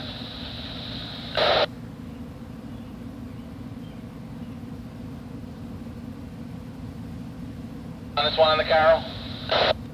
Sir? Yeah, we're just going to have you make up and drive us back, and then we'll breast over. We'll just go back to the west and then breast over towards the Columbia. Okay, let me get a stern line up, let me get.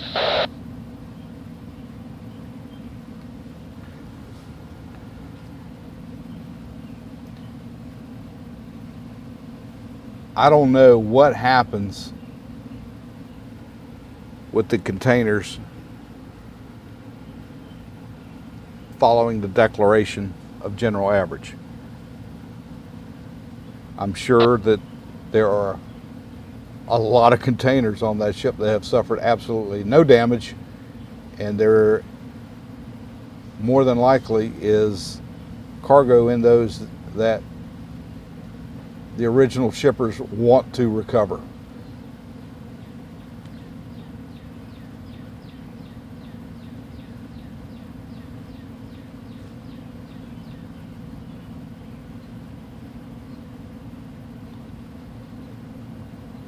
I don't know where the divers are being utilized here on the site now.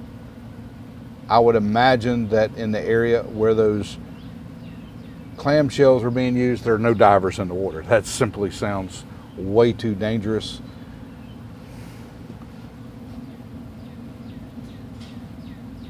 Divers certainly have played a major role to get the Port of Baltimore opened up in a very challenging environment.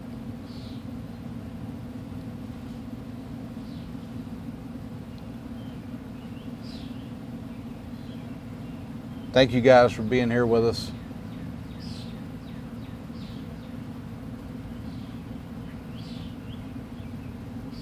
We're live from Baltimore, where crews continue the cleanup. Hey Dennis, just so you know too, we can't back up any more than 70 feet.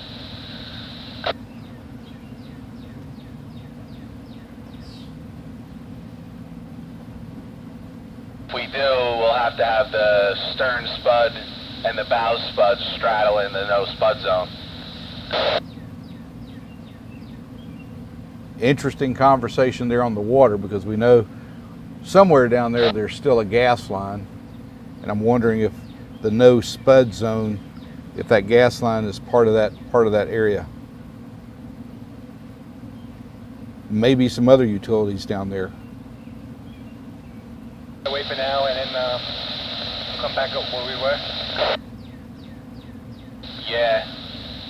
Yeah, I guess we'll just go to the west over that spud zone and out of the channel.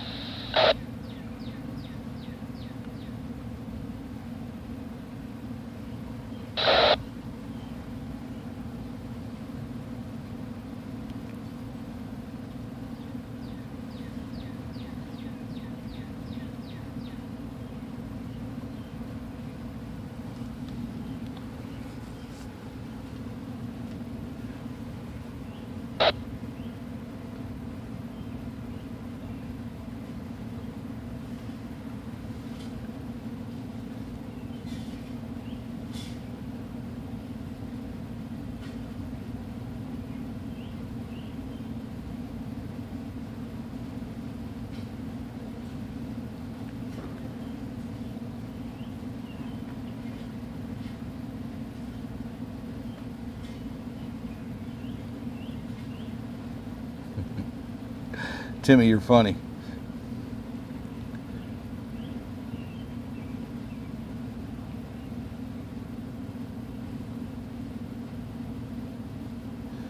Yeah, I never saw an anchor. The only thing I ever saw was the chain that was being pulled up by the 533.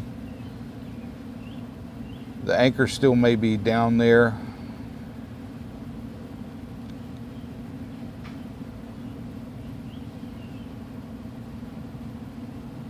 In the mud.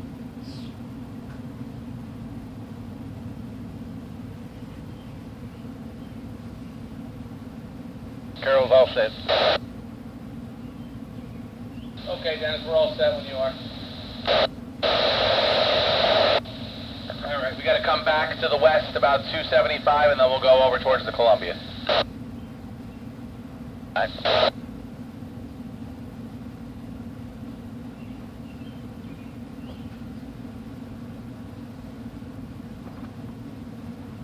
I haven't heard of any plans to use any more charges out here.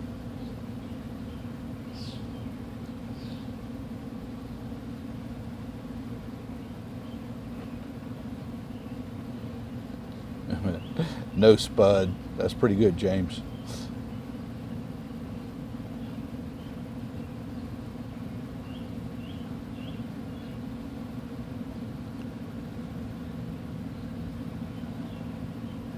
Maybe they sent divers down there to cut the chain.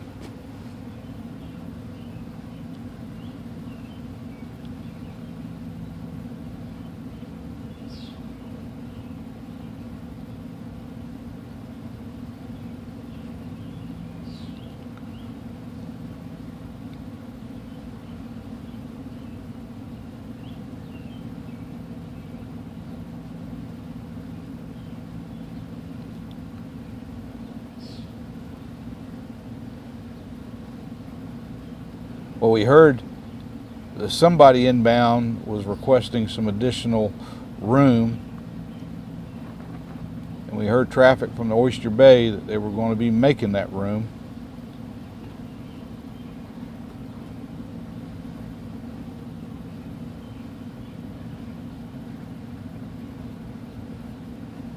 We shall see what happens here. Okay, Carl, spuds are up. Okay, in it back.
Yeah, the only ship I see inbound is Glovis. There's Some folks were saying that it was maybe going over the trade point.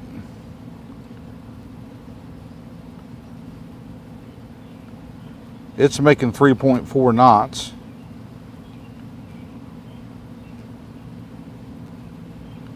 And the heading that it's showing shows it still continuing up the river. We'll keep an eye on it. You see the barge. Barge is being moved to Oyster Bay.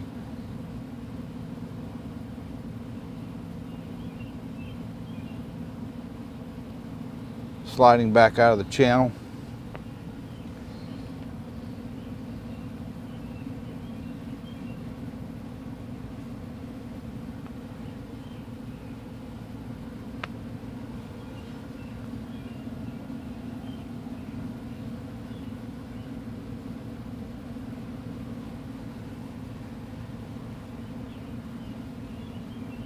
All right, got 175 more to the west and about 150 to the south.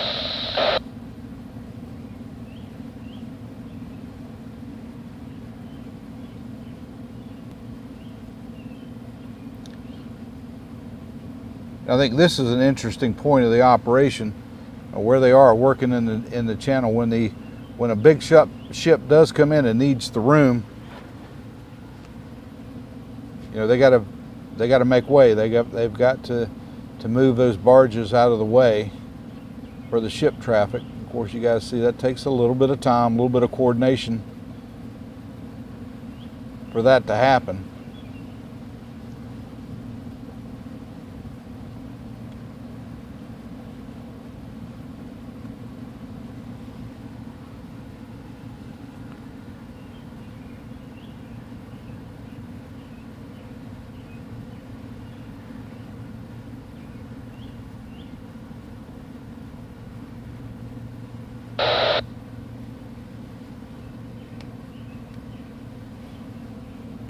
To the west, 85 south.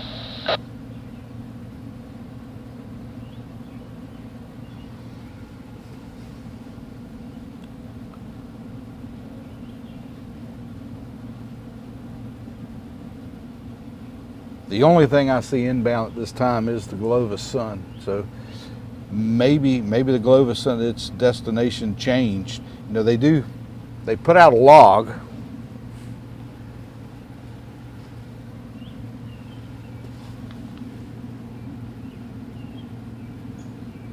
And it tells where they're headed, usually.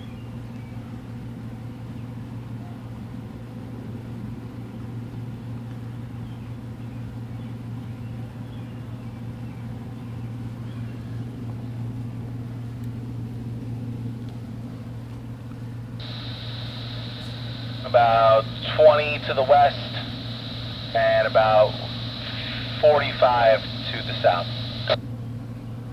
Yeah, Ro-Ro traffic I think could get by here. What did I see on that ship, on the Glovis? It looked like it had a draft Good on the west. of 9.6 meters.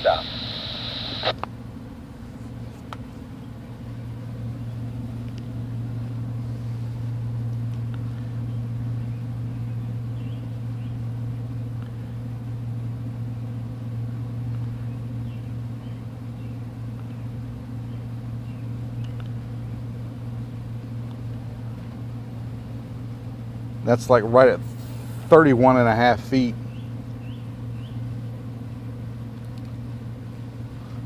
Of draft on that particular ship that we see inbound. If it is in fact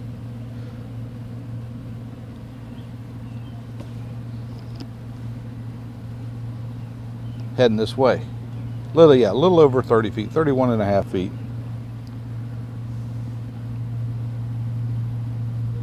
The same 60, we're flat now though, we're flat, you know, going east and west. We just got to go over another 60 feet to the south. Roger that.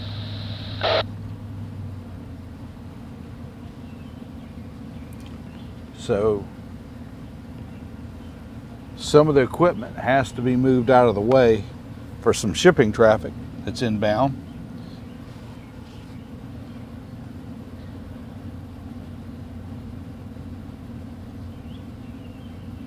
And hopefully we'll have some good images of that as it glides by.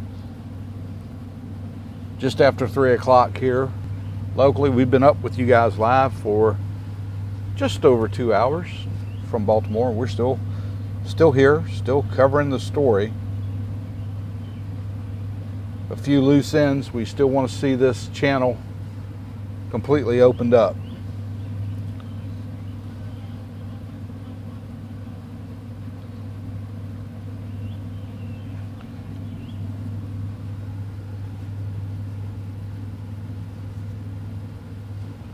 Thanks, Tiger.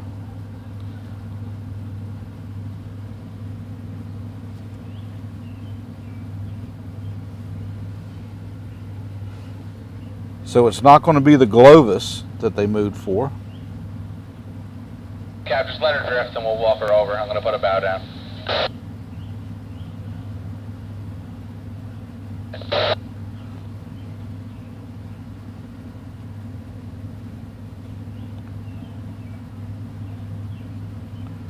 Who is it that is inbound? What do you got for speed?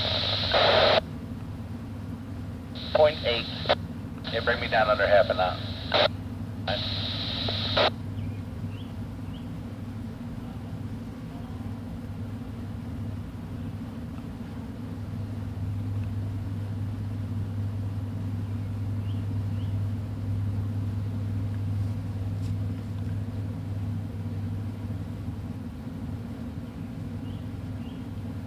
Thank you guys for being here with me. I appreciate the time you invest in watching the channel. We try to bring a little bit of a different perspective on what's going on here in Baltimore. Okay, stern to the south. And it's an honor to have you guys spending time with us here on the channel. Thank you guys for joining us. You know, Sammy, I'm looking and I don't see anything that's moving. There is a ship, there's an oil tanker that's on anchor up the river.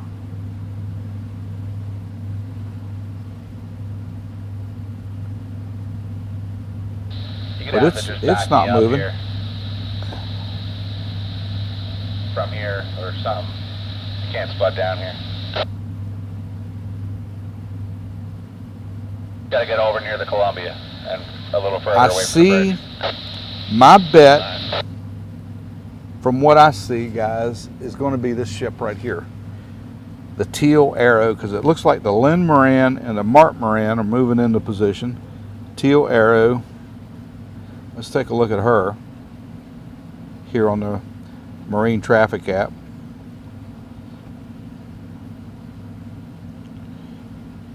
It's listed as a general cargo ship.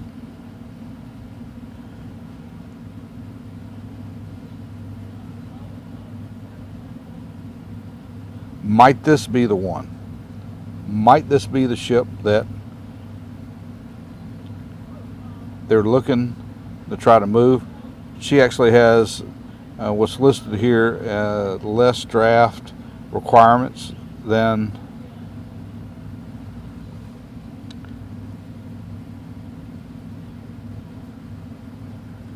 the Glovis Sun, which now obviously is en route to Trade Point Atlantic. How long is this ship? 173 meters.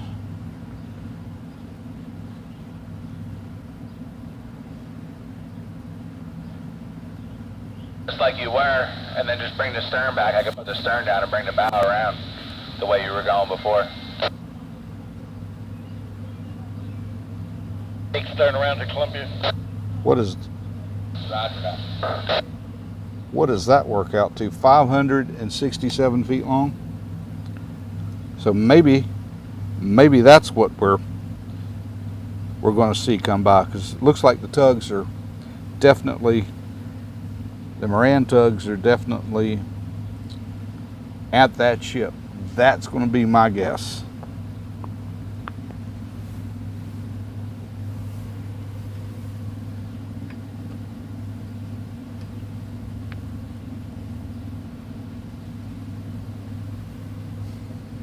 Teal Arrow. If that's the case, that ship will be, it'll be outbound.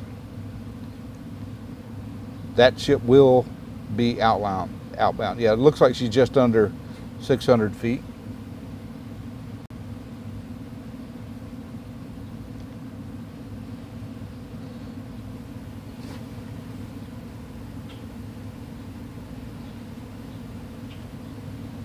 And you can see when that happens, a lot of work has to come to a pretty good slowdown. Don't see really anything going on now with the cranes.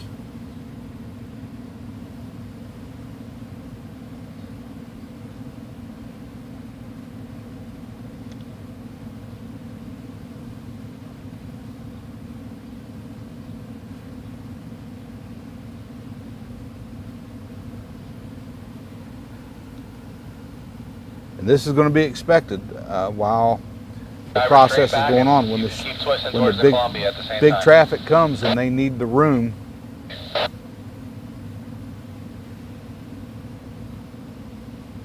work's going to slow down while they reposition the equipment.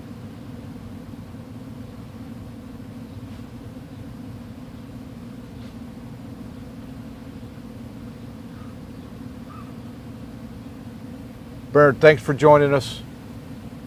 Thanks for everything. Go get some dinner.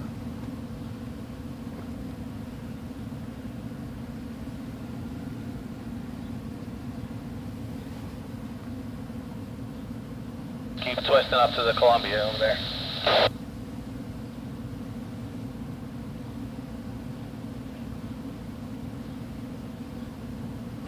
Twist your stern around, not the bow.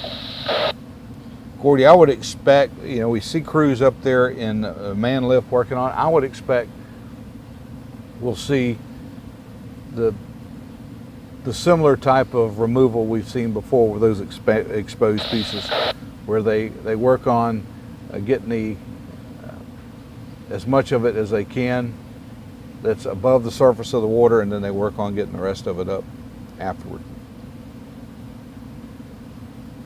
All right, bring me down under half a knot.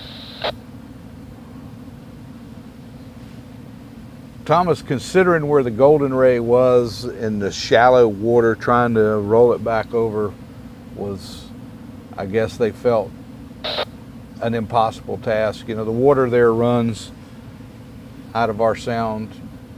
It averages about four knots of current through there. It really rips through there, and trying to keep an area dredged enough to roll the ship would have been a task.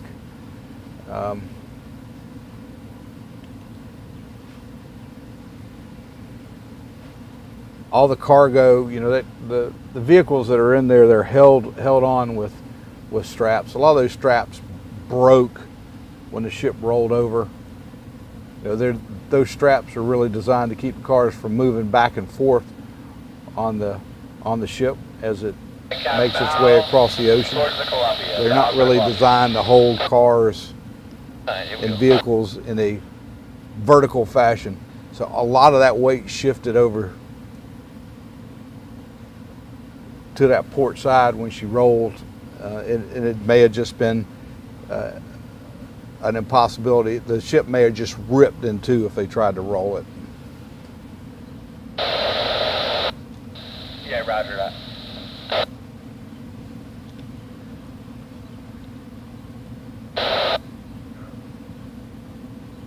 Okay.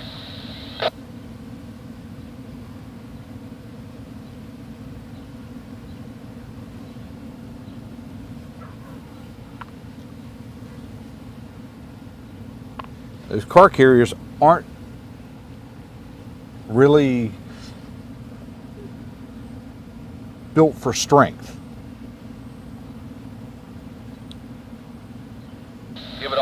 They are relatively going the other way.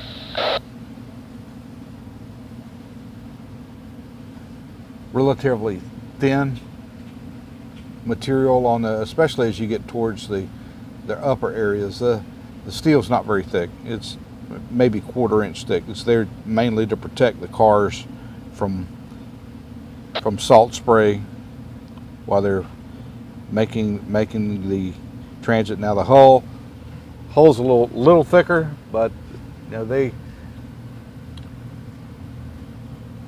they're by no means 3 or 4 inches thick.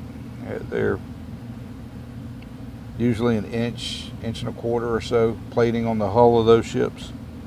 I just think that they didn't think there would be enough strength in it to do it.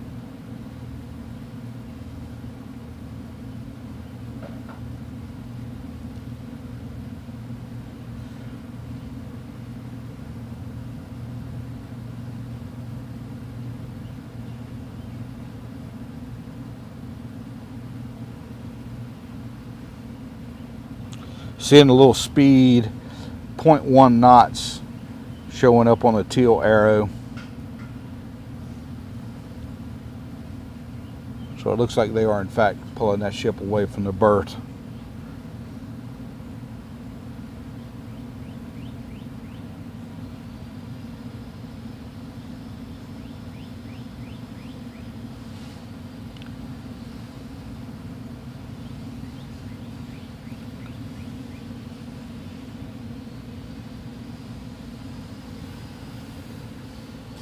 I'll stop. Nope, I didn't say anything. We still got a ways to go. Still the radio.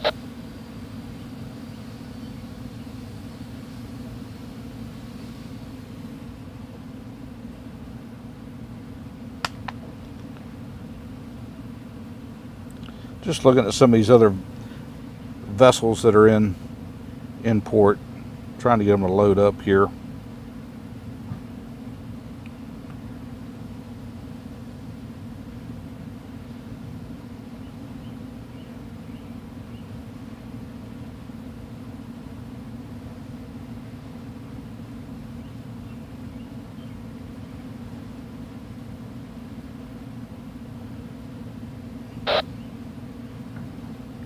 Star Eva, she's a cargo ship. Saga Future, she's a cargo ship.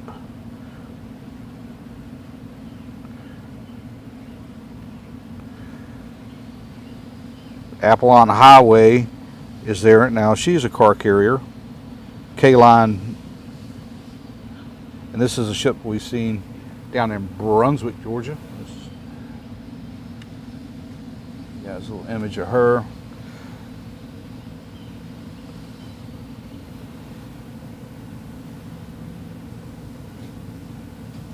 And that's where she is located. So they have roll-on, roll-off processing areas in Baltimore, both downriver of the Francis Scott Key Bridge and upriver.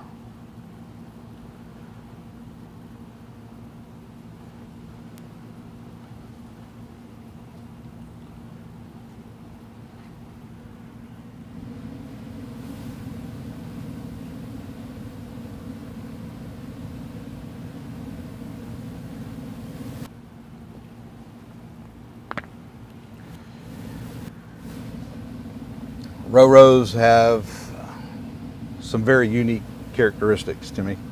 I wouldn't say they're ugly. Let's just say they have some very unique characteristics.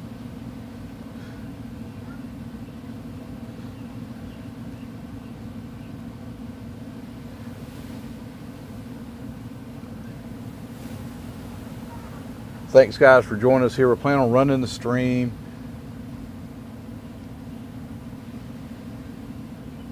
Fine if this is all you got, Cap, but we're hardly moving. For a little while, probably till about 4 o'clock, and then we'll get out of here. Upswinging.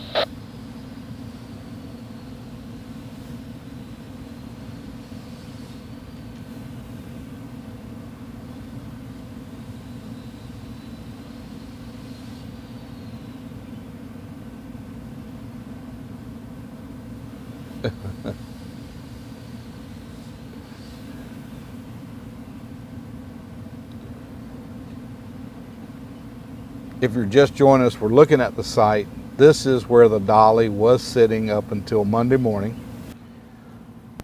Don John Resources are there, still working to complete clearing the channel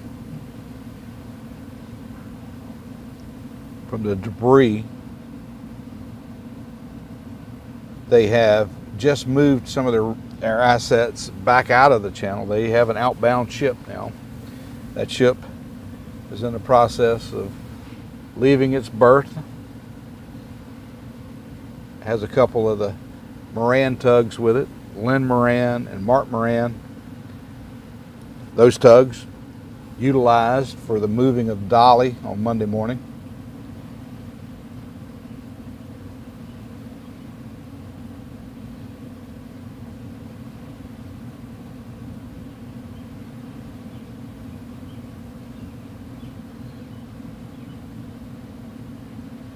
They're on that ship leaving the berth. No, they're not down. We're and moving it will be very, outbound very, here very slowly. very soon. It's actually Oh, we got it.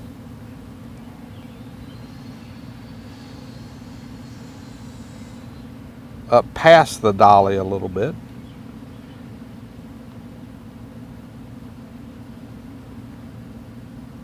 The dolly now berthed over at Seagirt Terminal.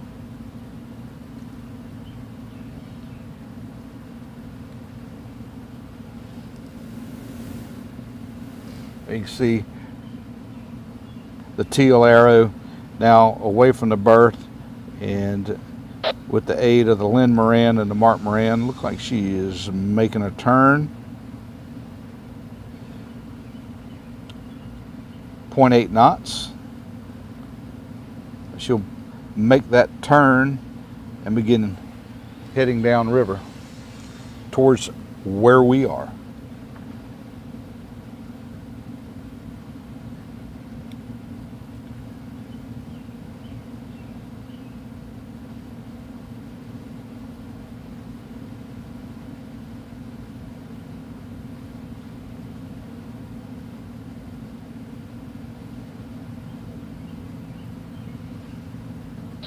More feet.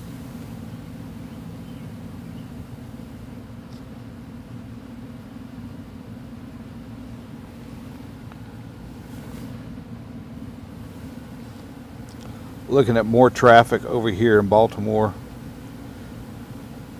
Let's go back.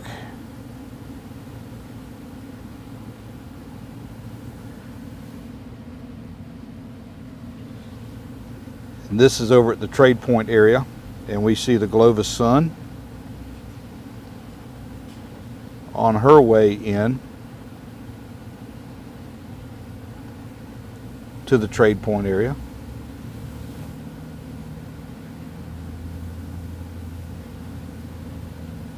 Where she'll make berth.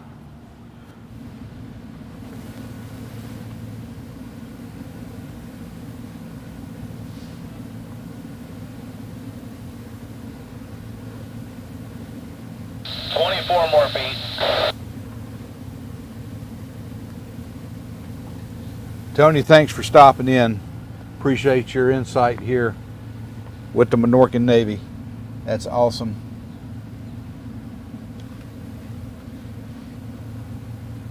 It's great to see ship traffic returning. I know it's not completely back to where it was before March the 26th, but that day is coming, and it's coming quickly.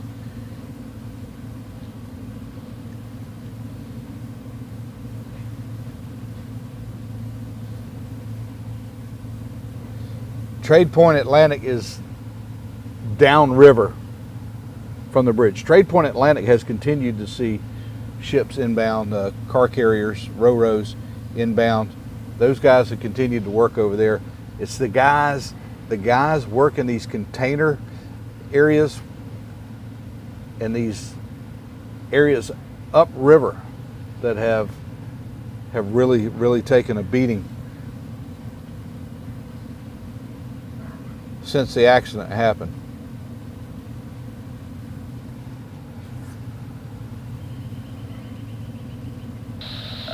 right, Cap, can you go all stop and throw that stern line off on your hip and then just pull me over, please?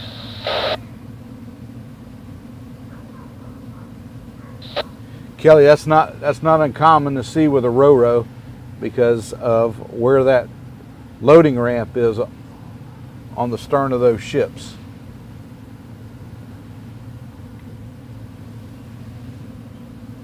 See a lot of Caterpillars coming in and out of the Port of Brunswick. We sure do. Bill, hey, thanks, and thanks for joining us.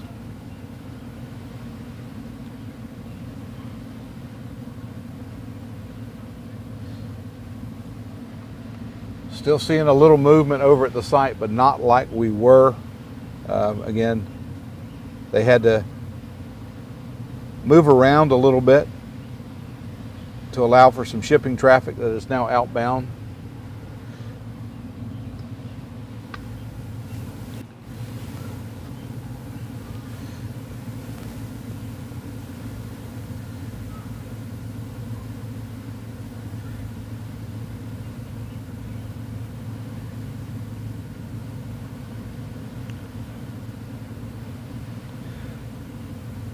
We're waiting on the Teal Arrow.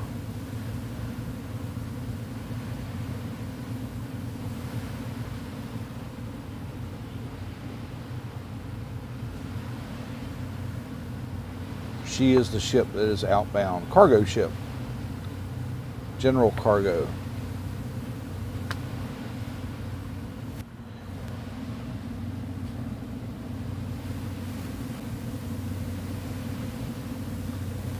Tony, thank you so much. Appreciate that. All right, start backing on her and I'll come up.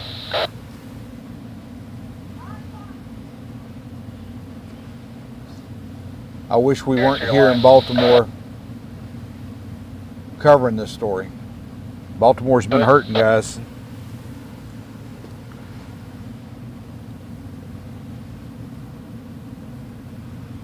It is really good to see some traffic moving around, seeing more and more. We saw a couple tugs taking some barges out since we've been on. It's not terrible here in Maryland today. It's spring.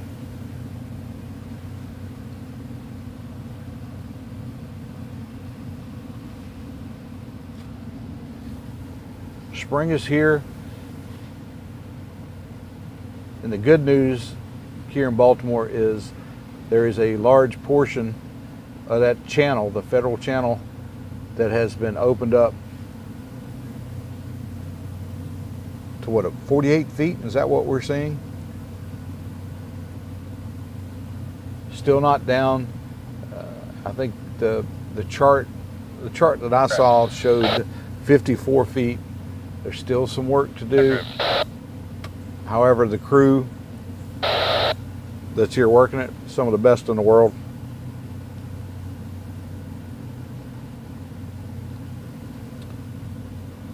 Timmy, I think that everybody here on the site is still looking at the end of May. They want to have that channel opened up by the end of May.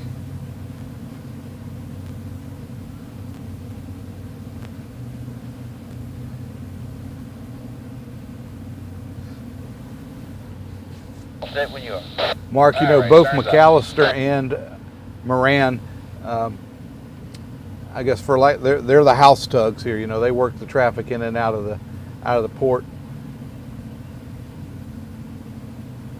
They're a large towing. Both those companies are large towing companies. And I think they have the resources. If they're called upon, they can get the resources in place.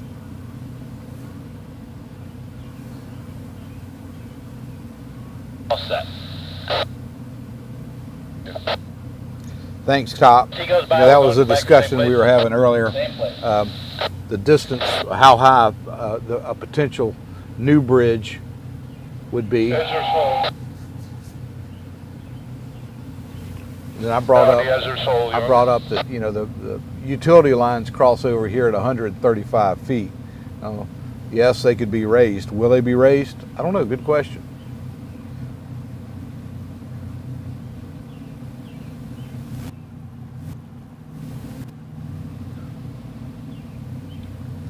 Mark, thank you, and appreciate your membership here on the channel. Memberships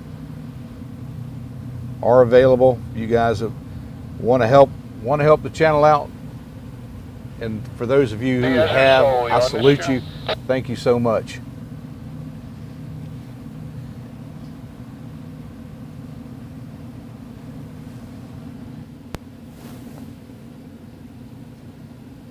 What's interesting most about this scenario, what we're watching right now, is what we're not seeing. We're not seeing a lot of work going on. Again, outbound traffic, and that's part of the operation, guys. When the outbound or inbound traffic comes and they need the room, these crews will move. They want to give these ships all the room they possibly can. See now the teal arrow. Security, the ship teal arrow is outbound Fort McHenry channel. The transiting the Fort McHenry limited access channel, outbound, advising all traffic. Teal arrow, outbound, approaching the Fort McHenry limited access channel. Outbound. And there's a call out from the pilot aboard the teal arrow, out. We can see him here in this image now. 2.8 knots, Lynn Moran.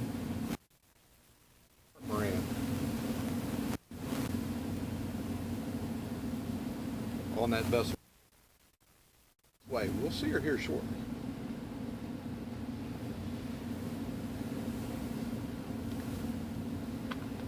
Again, those images are brought to you by Marine Traffic. If you guys haven't checked out that app and you're interested in the ship, that app overlays all the AIS traffic of any vessel that's AIS equipped onto that chart, so you can kind of see where they are and where they're moving to.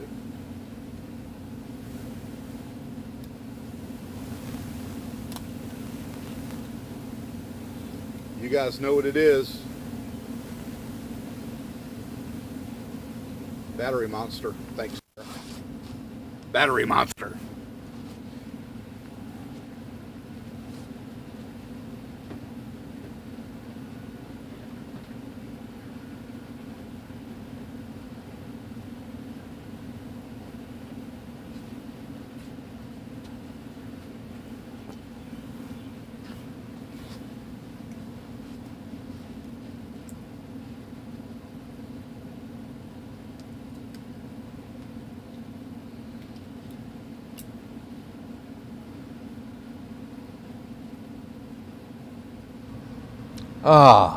And like a new lease on life, we're back with you guys.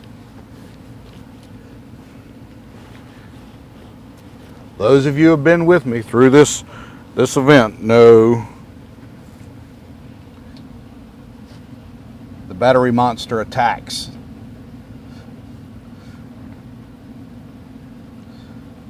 We have figured out, thanks to Derek from the food boat,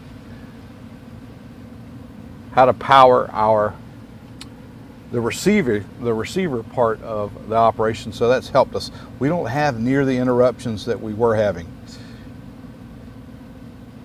Thank you guys for joining us. Almost 1,900 of you here with us on the live. We've been watching work going on at the site.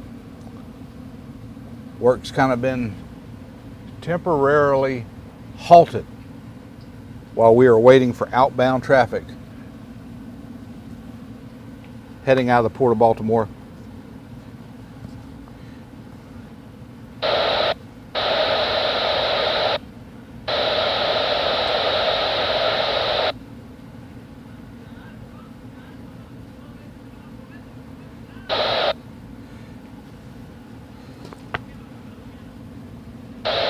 Making good way, making some really good headway, heading back this way.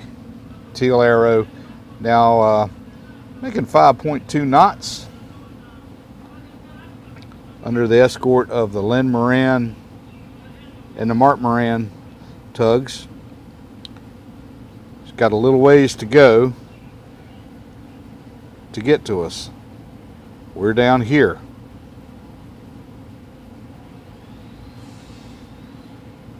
She won't be long before she passes by the Dolly over at Secret.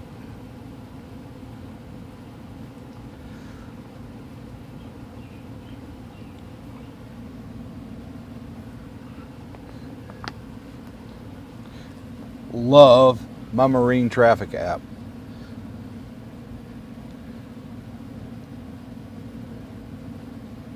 The Army Corps engineers,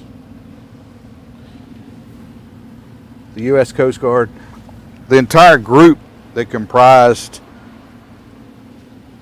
Unified Command have done an outstanding job here. I thought the coordination went very well. This group, no stranger, you know, they had the ship that ran aground down in the bay. They're familiar with emergency situations of pretty large scales. Nothing as big as what happened here with the Francis Scott Key Bridge, but that experience certainly paid off.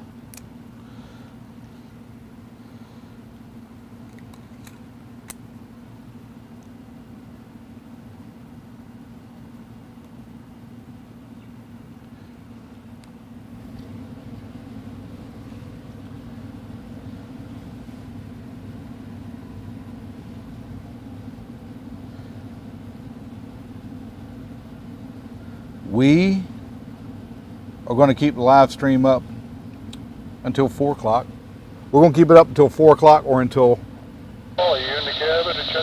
we see the ship, the outbound ship, pass by the site, which I think that's going to happen here momentarily. They're starting to really make some headway.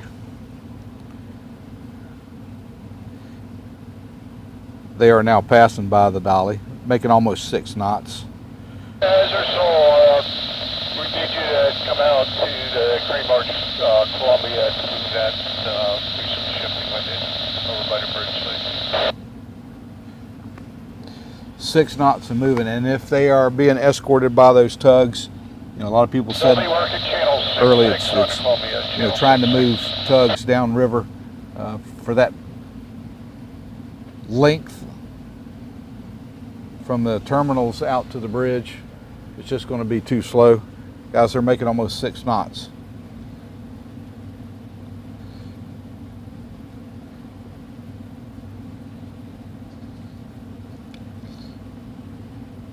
Okay, Ralph, we will check you out a little later.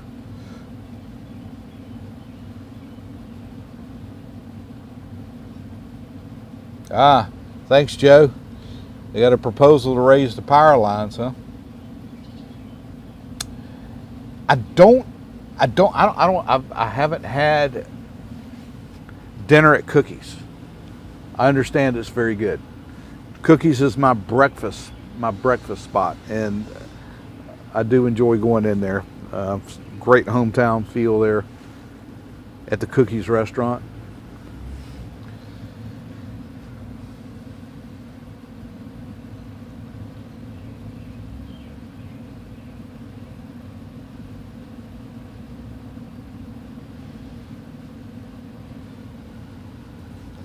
Well, Sammy, they are right there at it, making 5.9 knots.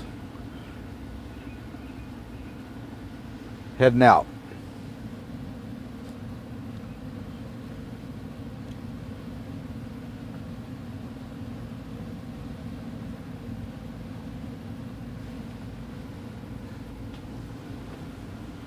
If we do have some cruise ships that come through, generally those ships have a deeper draft requirements. You know, a lot of those cruise ships, because they are passenger carrying, the deeper draft makes them ride better in the ocean. It's a more comfortable ride. But if we do see a couple of those cruise ships come through. That'll be a bonus here for us this weekend. Looking forward to that. Hopefully we can catch that for you.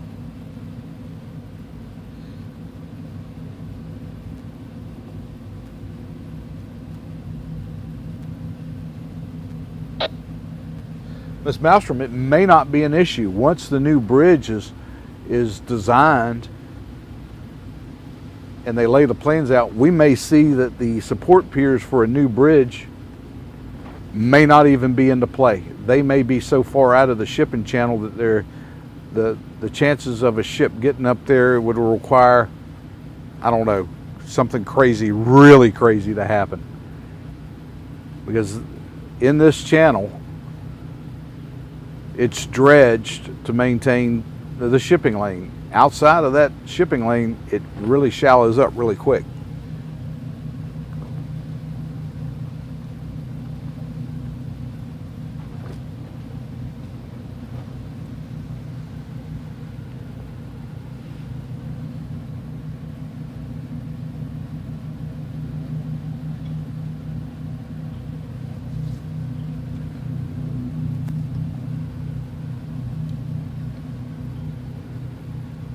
This guy doesn't look like he's going 6 knots.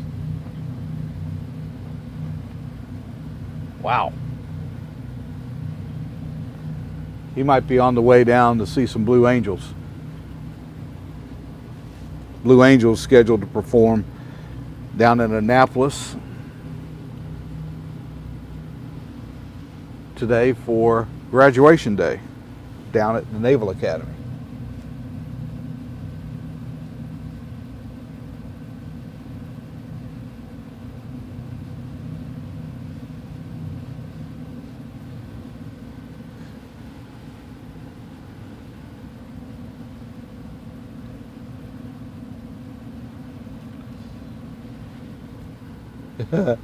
Yeah, that was a very fast kayak.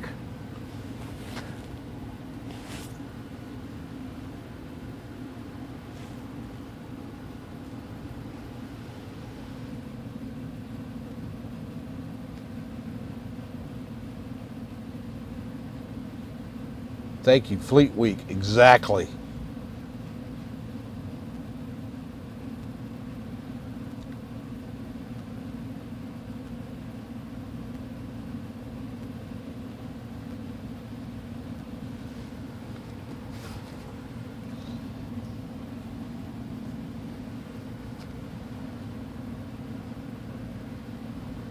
For those of you guys who are in here with us now, if you've never seen the Blue Angels perform, put that on your bucket list. Go and check out that aerial demonstration team. Jane, hello. Good evening.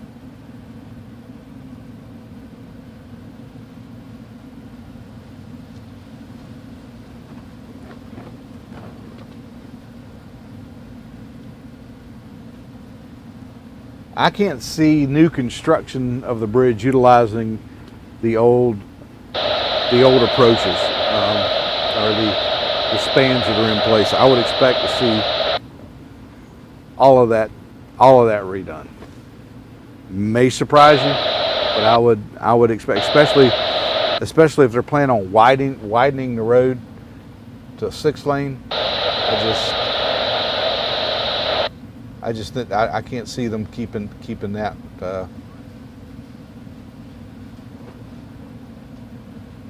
old part of the bridge still intact. I think it'll come down.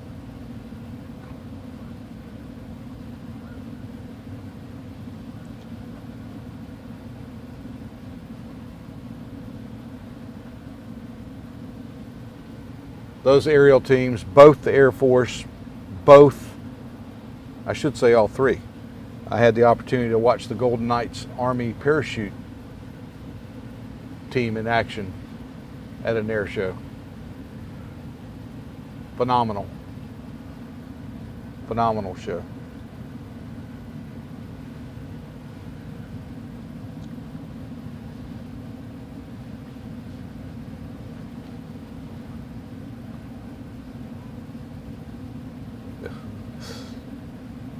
James, somebody needs to let that guy know because he had a rooster tail coming off the back of that one when he went by here. Thank you, Jane. Thank you very much.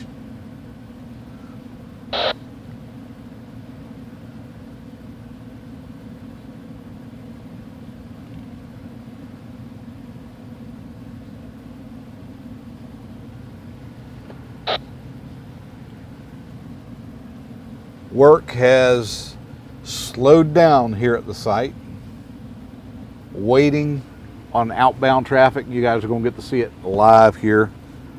The teal arrow making its way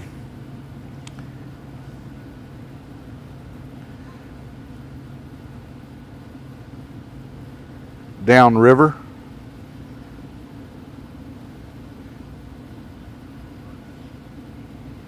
We should be able to start catching a glimpse of it very soon. It's hard for us to pan the camera over to the right because of landscaping. You think that flagpole is an issue. Once we get over to the right here, we start running into landscaping. We are in a residential area of Dundalk.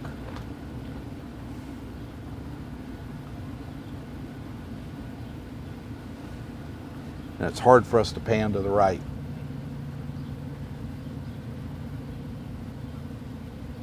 Mark, are you talking about the boat that just came by here at about 40 or 50 knots for water skiing? I'm not skiing behind that boat.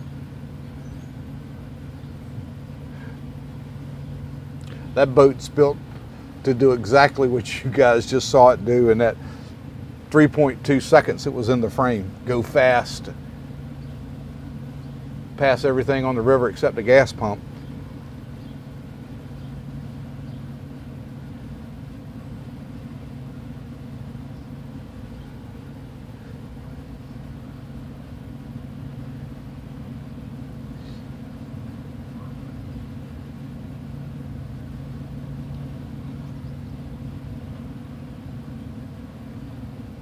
Oh yeah, the snowbirds. We forget about our neighbors to the north. They have a demonstration team as well.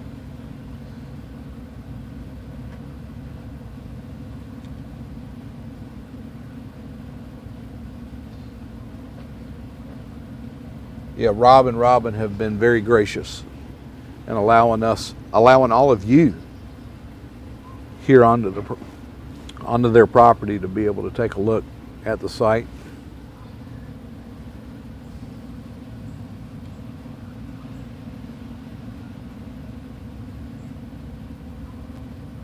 Bird, peace out.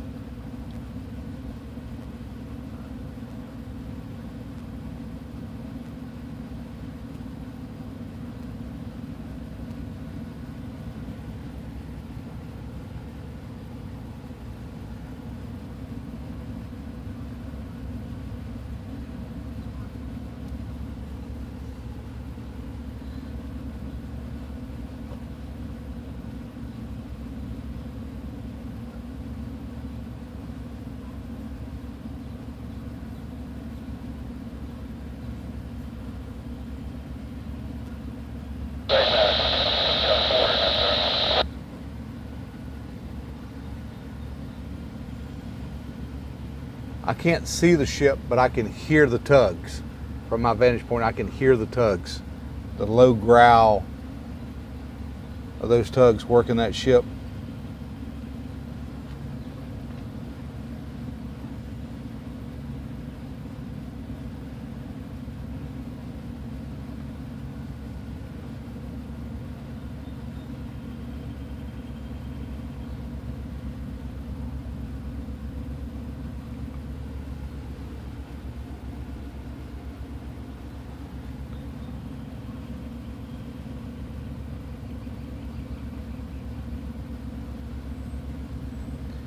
And this slowdown is just, guys, this is part of it.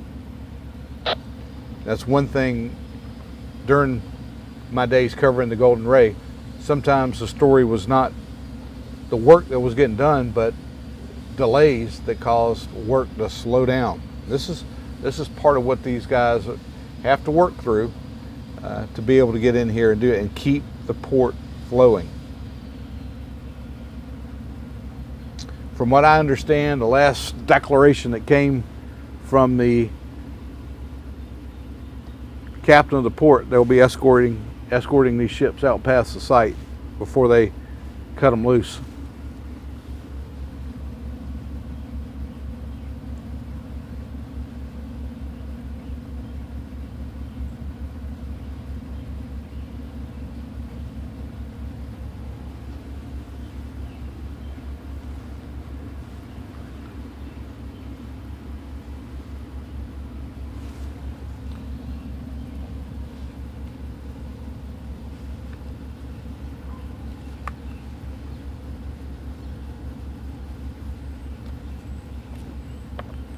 Hey, Chris. Still on are we helping you guys back on location? Robin just called me to ask you to go rearrange some stuff or throw those points.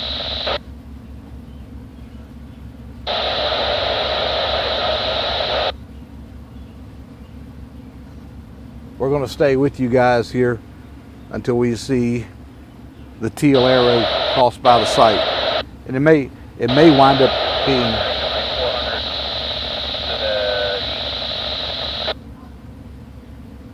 It may very well wind up being at the time, but she's coming by us right on the other side of where we are right now.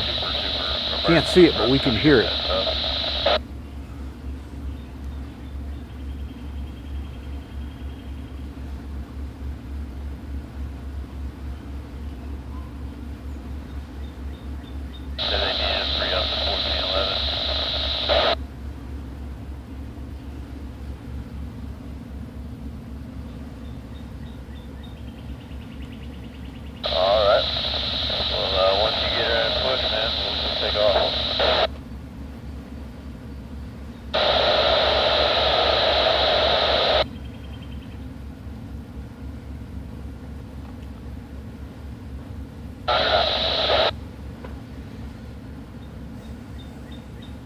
We are right in over in this area of Dundalk.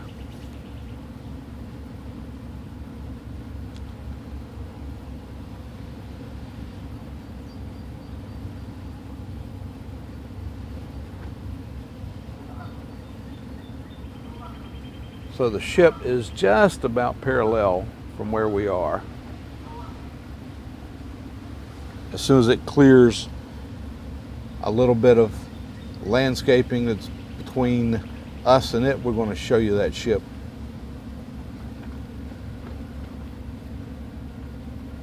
You on this one?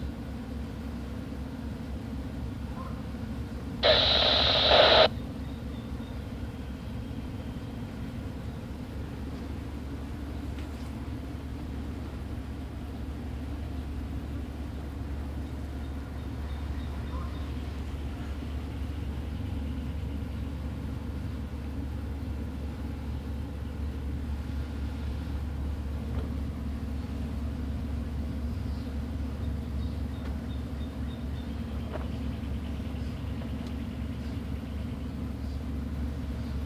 You guys, we're still back here in Baltimore. That's the site where the dolly used to sit. Crews have been over there working today, working on debris that's still in the channel. We have not seen the Chesapeake 1000 out here today. From what we understand in the chat, she has been back over at Sparrows Point at the Trade Point Atlantic area over there. And we could see her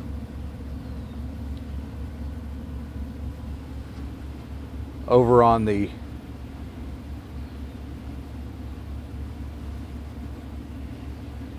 marine traffic app that we've been using.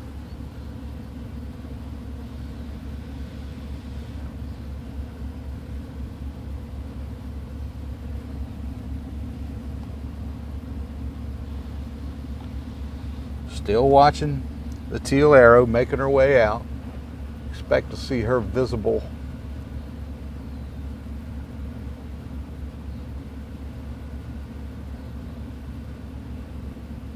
very soon. And that's why work has stopped. They had to move some of the assets back out of the way so that the teal arrow could pass by the site.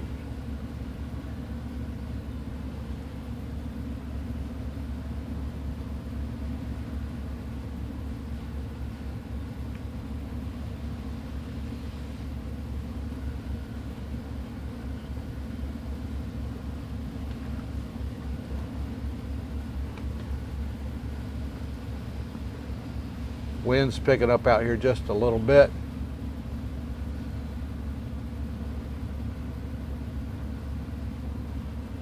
But coming into the frame there, we can see the Lynn Moran.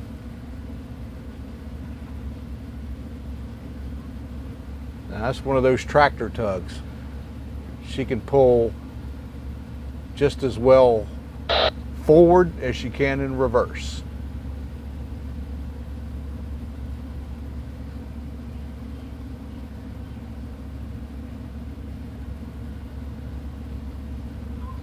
Very clearly you can see the line coming from the Lynn Moran up to the teal arrow.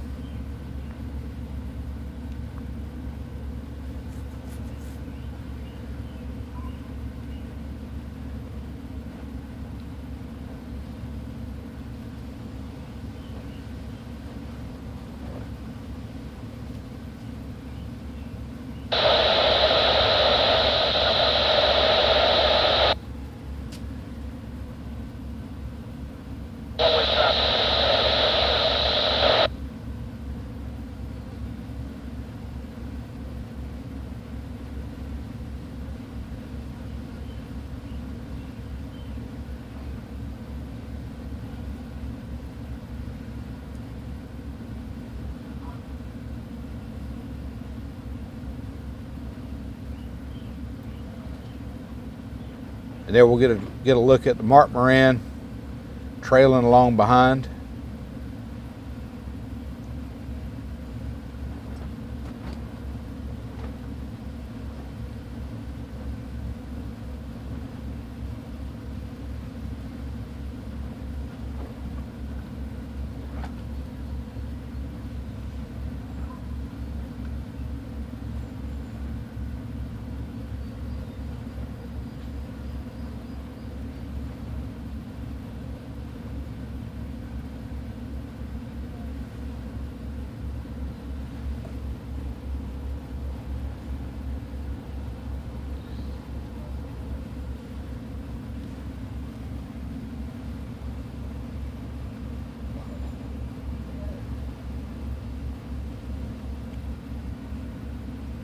And I think we're going to get a pretty good shot here when the ship does make it by the site. You can see her approaching the bridge. Fells Point pilot boat along with her.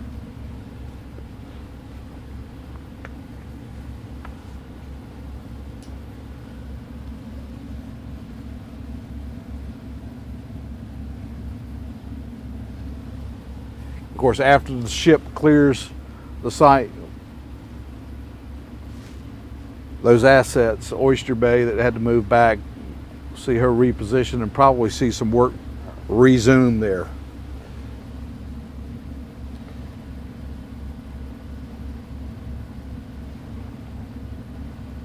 Almost 4 o'clock. We're going to stay with you guys a few minutes on the live while the ship slides by the site. I think you guys will enjoy seeing that.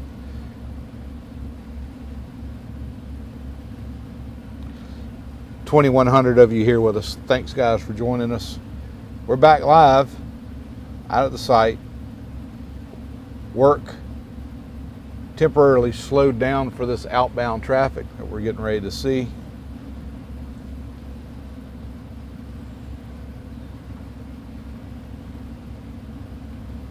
But still a bit of debris to finish picking up here in Baltimore.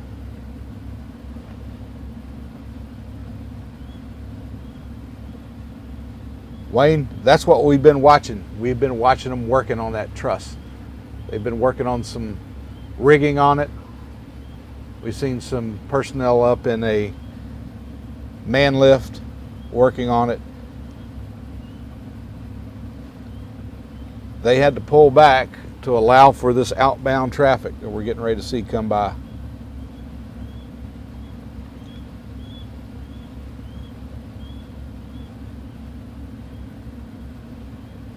John, if you woke up, you're going to get to see a big ship come by the site. Tara, thank you. Thank you for joining us. Peace out. Tara going off watch. She's been on watch here with us for a while. Here with the Minorcan Navy. Thank you guys for being here.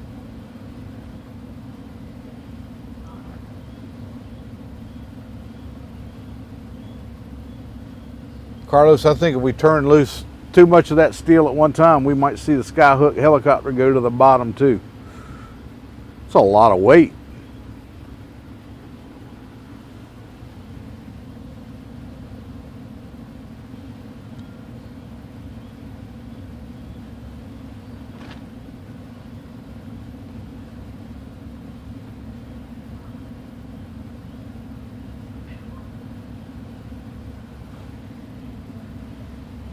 Lynn Moran clearly in view now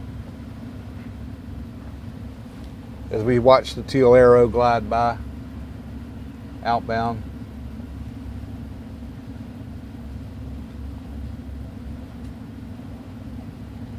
Thanks, Top Cat. I'll remind you guys, we'll have our 4K video up later on.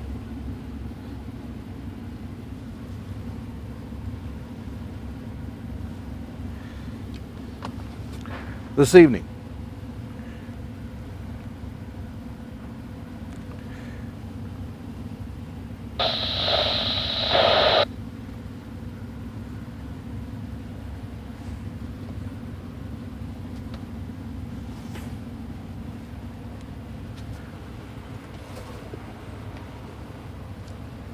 Yeah, sounds good.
What a sight. Yeah, we're using the computer.